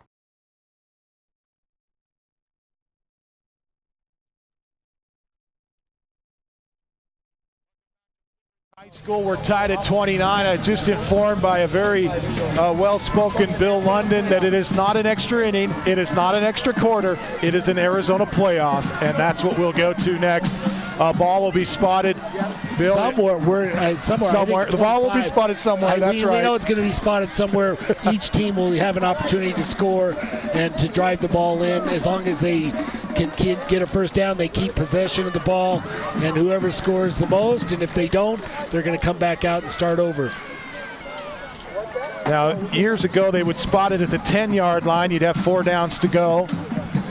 So we'll see if Brandon Todd has a chance to find out where the ball will be spotted. Both coaches are at midfield right now, talking to the officials. So the Yellow Jackets, who looked like they were down and out after giving up that touchdown, the Cougars on a 10-yard pass to Clark and a 2-point conversion, gaining a 3-point lead with under 4 to play. The Yellow Jackets take over the possession and go a minute 37. It takes them 4 plays. They go 51 yards and able to cap the drive off with a 32-yard field goal to tie it at 29, which is where we stand now in the end of regulation, tied at 29, and we go to a high school playoff. And we'll see if Brandon Todd has the explanation on this Arizona playoff. Let's go to Brandon Todd. Brandon? So, yeah, Coach, I don't know why I always want to call you Coach Ken, but it's kind of like I guess kind of like the NFL playoff. No, it's not like that at all. Let me start over. They're going to flip a coin. Whoever wins the toss gets to decide they want to be on defense or offensive possession first. The ball will be spotted on the 25-yard line, and then you have you know what? That's as far as I got. Ball will be at the 25. So I got nothing. You'll have 4 downs. If you get a first down, you can keep driving. Yeah, okay. And if you score, field goal, whatever, the other team either has to match it or beat it, and then they'll go until they do. I think it changes. So only 4 downs. You can't pick up a first down? You can pick up a first down. All right. So it's not just 4 downs. So you do have the chance to pick up first. So spot it at the 25 and see who scores first, basically. Or if neither team scores, are we tied again? Or if they yeah, you're absolutely right. Spot at the 25, see who scores, who does the best. If not, they go into extra innings. I think they go first at bat. I'm not. What did you say earlier? Was it they go to extra innings? Extra innings. Are we back into baseball again? I'm not sure what you were. Wow. Well, here comes the coin toss, and to find out who will go first, we'll turn it downfield to the head umpire for the coin toss.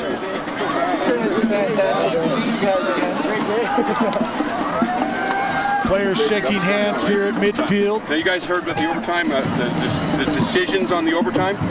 Okay, your decision will be take defense, take offense, or the side of the field. So we'll see who wins the toss. You're going to call it, okay? What are you going to, well, here's my coin again, just so you got that memory. Shovel's going to get a chance to call it here. Okay, what are you going to call? What do you say? Cougars call tails.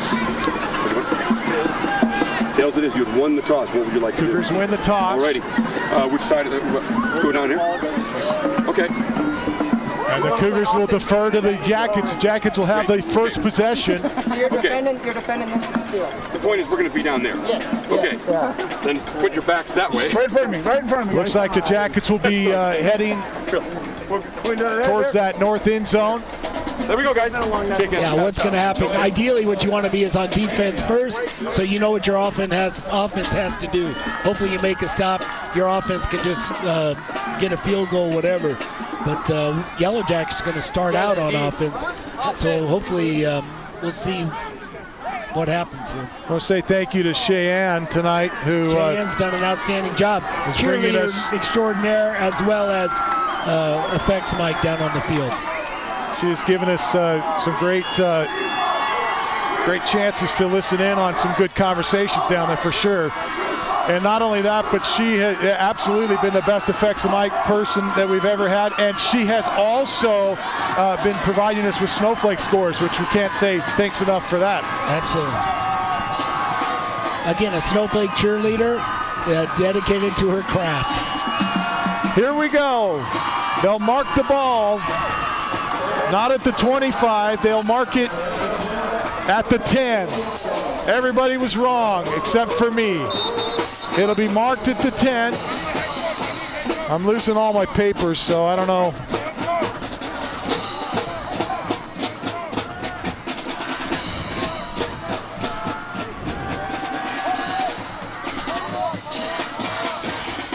Oh, now they're going back. Look, no, they're at the 10. They're at the 10-yard line, and the Yellow Jackets will have the first possession. They'll get 4 plays. This is the old traditional Arizona playoff. This is how it was done back in the leather helmet. Back when the wheels were square. Yep. The wheels were square and the ball was a little bit bigger. There were leather helmets in that day, Punt. Thanks very much. No face masks, obviously, looking at the end result. You're right with that as well, Bill. Thanks. So there is no first down. All right, so 4 downs to make a touchdown.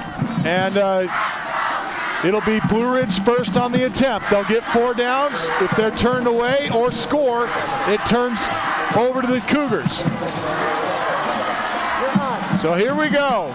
Jackets with their possession. Spencer Hall will line up under center. I tandem in the backfield with Tristan Johnson and Nathan Miles set as the tailback. Wide receiver to the near side is McCray. Single receiver to the right is Tenagith. Tight end lines up on the left side. Here's the snap. Hand to Miles. Miles hitting the backfield. Sheds a tackle. At the 10. Bumped again to the 5. He's down inside the 5 at the 3. Nathan Miles will not be taken down. He bumps off several tackles in that. Yards after contact. Excellent play for Miles to give the Yellow Jackets a 2nd down and goal from the 3. Finally brought down by Jason Brown as well as Roman Baca, guys we've called, but Nathan Miles no quitting and bounces 3 times after hits. Managed to get just shy of the goal line. Ball under center, 2 receivers to the left this time. Man in motion is Miles. Here's the snap, quick throw to Miles. Miles at the 5. He dives for the end zone. Touchdown! Yellow Jackets score, and Nathan Miles is slow to get up. Nathan Miles hurt here on the play, but he gets the score. It's the Nathan Miles show. What an outstanding job. Coming back, get the ball quick to Miles. Let him get all the yards after the catch as he dives for the goal line underneath the Sholo Cougar defenders. Does a great job in the Yellow Jackets. This extra point, we'll see what it does. Now here is an interesting scenario. The Jackets electing to go for the single point after try with McBride on. Here's the snap, Hall to Hall. McBride puts it through, and it is 7 points in the Arizona playoff for the Yellow Jackets. They lead by 7 now, their largest lead of the game, 36-29. The Cougars now will have 4 downs to make it from their 10. And I tell you, it's going to be interesting. Again, whether Coach Reisdorf spreads it or if he goes tight and just powers it. We saw him early in the first quarter with that power style offense, really driving the ball inside, getting those chunk plays.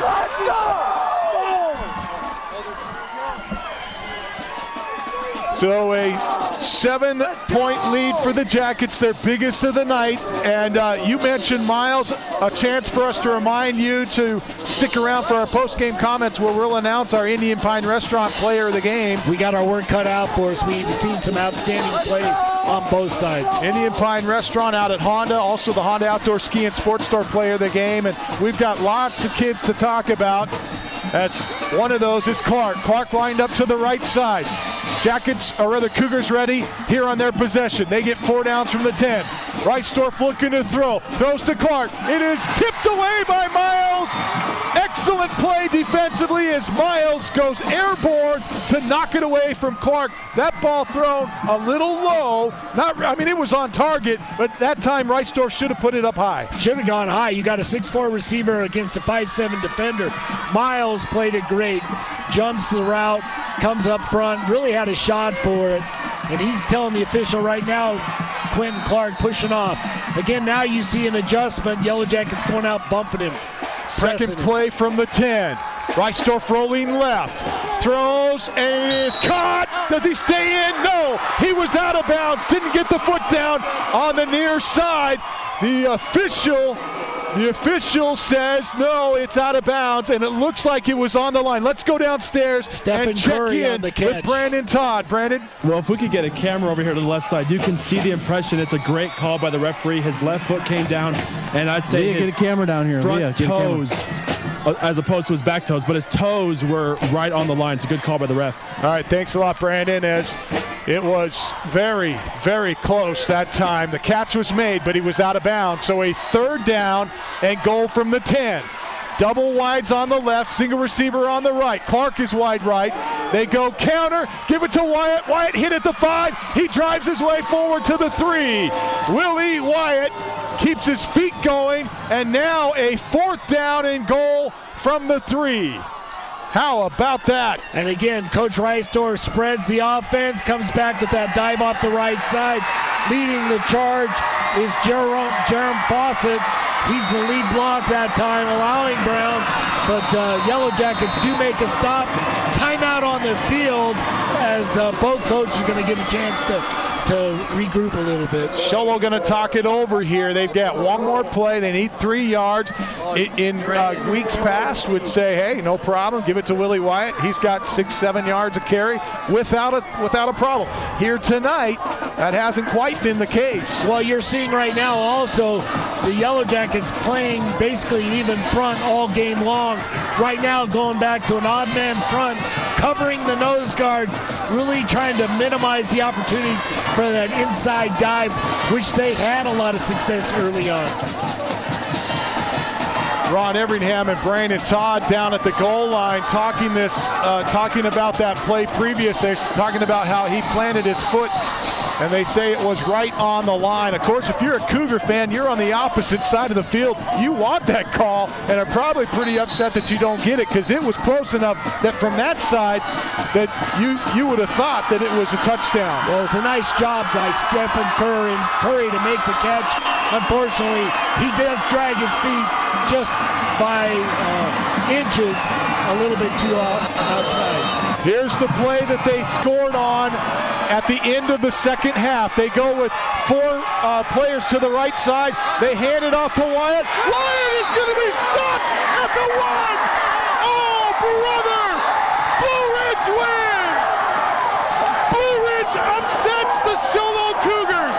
Can you believe this? I tell you, what a finish. Both coaches going to the very end. Yellow Jackets managing to squeak out the victory.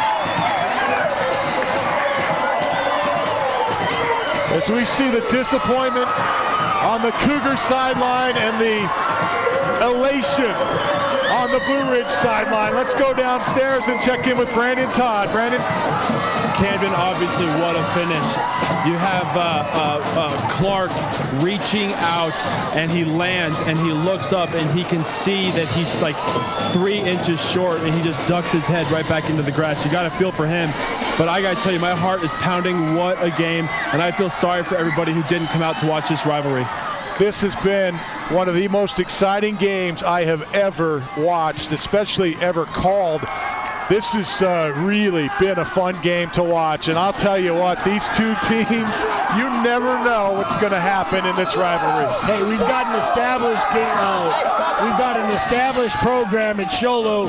We've got a Blue Ridge team trying to find their way. Tonight's victory, hopefully getting them off to a good start or getting them on track. And we'll see what the future brings. Well, we'll see if we can get some interviews here from Coach Belshie and Coach Reisdorf. And The Show Low Cougars out on the field in their post-game formation, getting set to do calisthenics.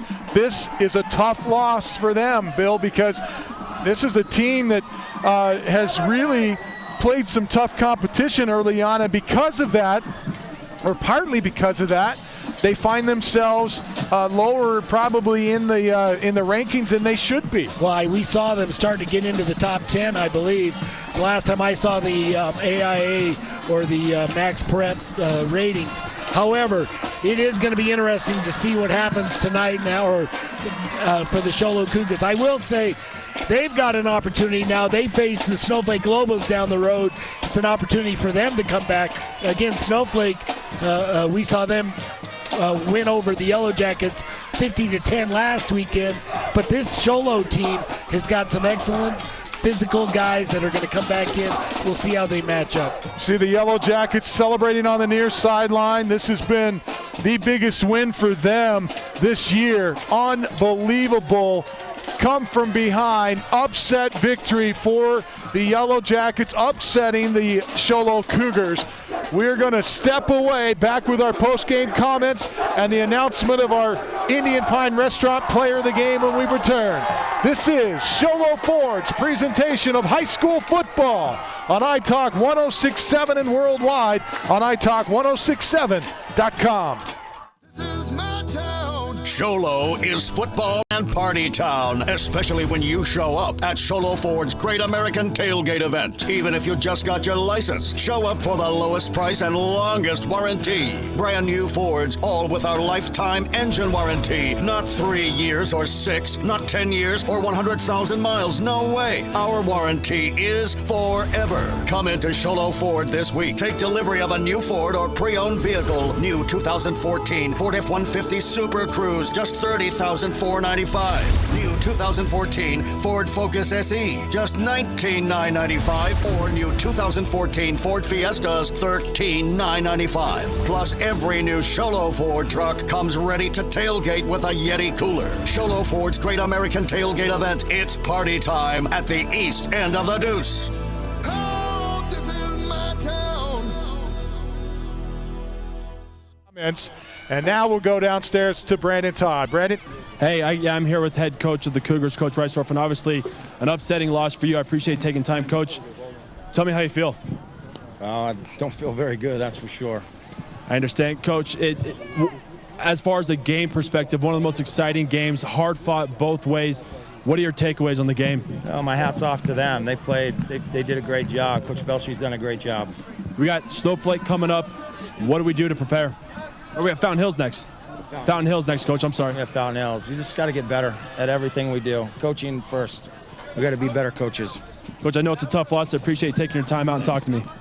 All right, Coach Reisdorf, thanks, Brandon. Let's go to Ron Everingham. He has Coach Belshy. Ron? Okay, thanks. Down here with the victorious Coach Belshy. Coach, great game. What does this kind of a win mean to your program? To our program here, it's one of the biggest. I mean, it's the biggest win of the year. It's a turning point for everything. Came together tonight. We have no audio down there. Awesome. So what was it? Who was it that stepped up in the game? What was the turning point in the game? Did you feel like? How did you guys come out ahead? Everybody was making big plays. Catching the ball. We weren't worried about making the big play. We were moving the sticks like we talked about all year. We took care of the ball. I think we only had one turnover, maybe two, but we took care of the ball pretty well tonight. And then we're able to run the ball consistently, and we just had them kind of off balance all night, but they did the same to us. It was just a great football game. But I think, one of the big key players is Nate Miles. He's all over the field for us tonight. Back and forth all night long. So for you and this experience with the whole Blue Ridge and Show Low, did this game feel different? Oh yeah, it's a big, it's my first time in it. My brother played for Show Low. I've been in St. John's Round Valley, but this was an atmosphere that's just completely different, and it was fun. It was a lot of fun. Well, congratulations, Coach. Great work, and good luck the rest of the season. Thanks. All right, thanks, Ron. Coach Belshy there with obviously excited perhaps containing his excitement a little bit. Trying to be a little low-key, like he's been here before, but yeah, I think he touched base on it. You know, he's participated in some big rivalries in the White Mountains. Again, the St. John's Round Valley, we know how that can get, and the history of it. It's one of the longer rivalries, but the Show Low Blue Ridge one, I think Brandon Todd mentioned it how many times. If you didn't make it tonight, you sure missed a great game, a great turnout for the fan, and the fans got their money worth. Both teams really putting it out there. I'll tell you what, it's been a lot of fun to call, and once again, the Yellow Jackets victorious tonight. They get a 7-point victory over the Cougars tonight. In overtime. And it was a back-and-forth battle that started right from the very beginning. The Yellow Jackets took their opening drive, get a 37-yard field goal. The Cougars take their opening drive, get a touchdown. And the Yellow Jackets stopped them. Oh, that's right. And that's how they got that their first drive, managed to get that field goal. But again, that was that fourth down where we Show Low Cougars go for it. But I will say this much. I think you've got, as Coach Belshie had mentioned, Nate Miles, just an outstanding performance offensively and defensively. Defensively matched up against Quentin Clark. Well undersized, but still battled all night long. And then offensively all over the field. But I will say this. I thought the front for the Blue Ridge Yellow Jackets, probably one of their better performances, the front line. Did an outstanding job kind of creating those opportunities to run. Also creating time to allow Spencer Hall to throw. Just a great performance. But I thought the offensive front for the Yellow Jackets did a great job. And defensively, I'll tell you what, Yellow Jackets had their work cut out for them. You can see the explosiveness with running and throwing by the Show Low Cougars. We take a look at a full moon over the horizon, and that reminds us to remind you about the White Mountain Youth Productions. This game is available on demand at italk1067.com. You can go back and watch this game at any time, or you can watch it on City Ford TV in standard definition at 7 o'clock on Monday and Friday, and again at 1:30 on Saturday. These games will be replayed every single week on City Ford TV. Check City Ford TV's programming for which game will be where, but this game should be up on Monday at 7 o'clock if you'd like to rewatch this one, and I would highly recommend you do, and invite your family. It's definitely a game worth watching. Obviously, we probably don't do it justice, but what an outstanding job. And I tell you what, the City Ford crew, these high school kids, the TV production does an outstanding job. I think you're going to be shocked at how good it comes across. We say special thanks to producer Zach Lambert, technical director Forrest Fish, audio director Leah Flake and Travis Plummer, graphics McKenna Brannon, main camera Trent Kleinman, Richard Long, field cameras Isaiah Miller, Christina Schwab, Joseph Pierce, Allie Long, and Cassidy Long. Our field microphone tonight, doing a great job on our effects mic tonight, has been Cheyenne Hudson. And of course, up here in the booth, we say thank you to Brian Hanlon and Christopher Valandra, our on-site producers here tonight. We say special thanks to our entire team, and we now talk about our Indian Pine Restaurant Player of the Game, brought to you by the Indian Pine Restaurant out at Honda. Great pizza out there. If you get a chance, check it out. Some of the best pizza on the mountain. Well, absolutely. I also you may want to be ready for the Halloween.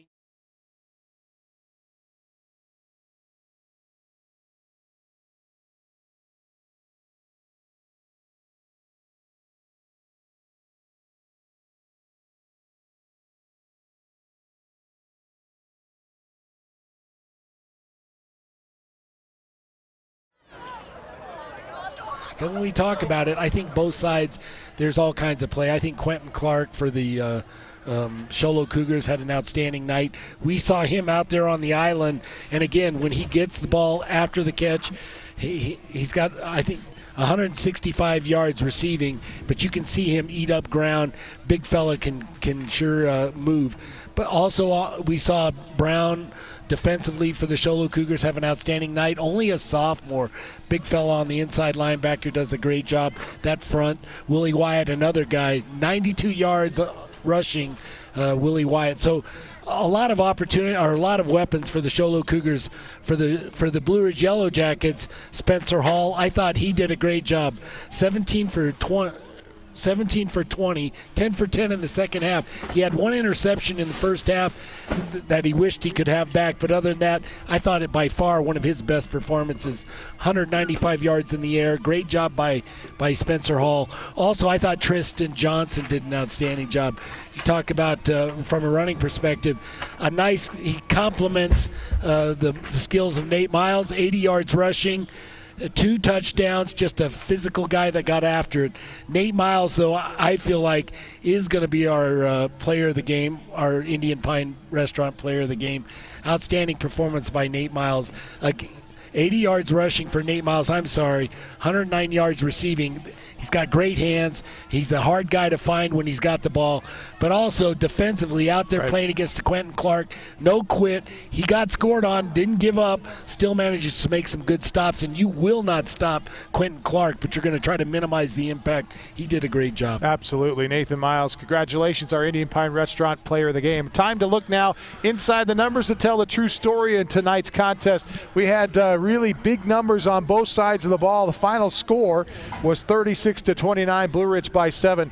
And with a more in-depth look at this contest, we go to Punt Cooley. Punt. Okay, Camden. Well, at halftime we talked about how comparable both teams were in terms of their total offense, and that certainly held true again here in the second half. Total offense, just to give you an idea, total offense for Show Low, 385 yards compared to Blue Ridge's 350 yards. Show Low gets a total of 11 first downs, Blue Ridge 13 first downs. Of course, the same number of touchdowns, except for, of course, in that overtime period where Blue Ridge does score to get the margin of victory. Even on penalties, these two teams were pretty comparable. Show Low, seven penalties for just over 60 yards. Blue Ridge, 8 penalties for just over 70 yards. And Bill already touched on the the game leaders, but I think the important thing here is, with the close game that we saw, you would expect pretty comparable production from both teams offensively, and that's certainly rung true here. And Blue Ridge gets a total of 154 yards on the ground, almost 200 in the air. So again, a great game by the starting senior Spencer Hall for Blue Ridge. 85% completion percentage tonight compared to Rice-Dorf. He's a sophomore, is that right? So he struggled a little bit. He was under 50%. He went 16 for 33, but still over 230 yards through the air. So again, very comparable numbers in total for the two offenses tonight, as you would expect for an overtime game. All right, thanks, Punt. As we conclude tonight's broadcast, we say special thanks to our spotter tonight, Brian Brissell, and Punt Cooley, our statistician tonight. We say special thanks to Ron Everingham, our producer, Mel West, our executive producer, and to all those that have made this broadcast possible, especially our in-studio producer tonight, Tyrell Wiltbank, who filled in for Royce Kincannon, who had emergency surgery last night, an appendectomy last night, is in the hospital, did get out of intensive care overnight, and seems to be doing better at the moment. So our prayers go out to him and his family. I'm just glad you let him have the night off, because normally I think you're the slave driver. We did try to get a mic and sneak a mic into the ICU earlier on, but we got turned away at the door. So they have tight security there at the hospital.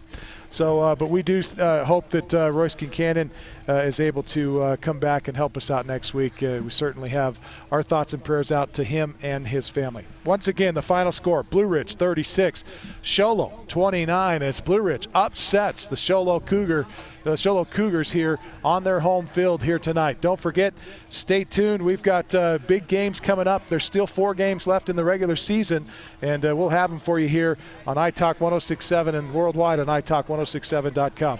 Until then, we say so long, everybody.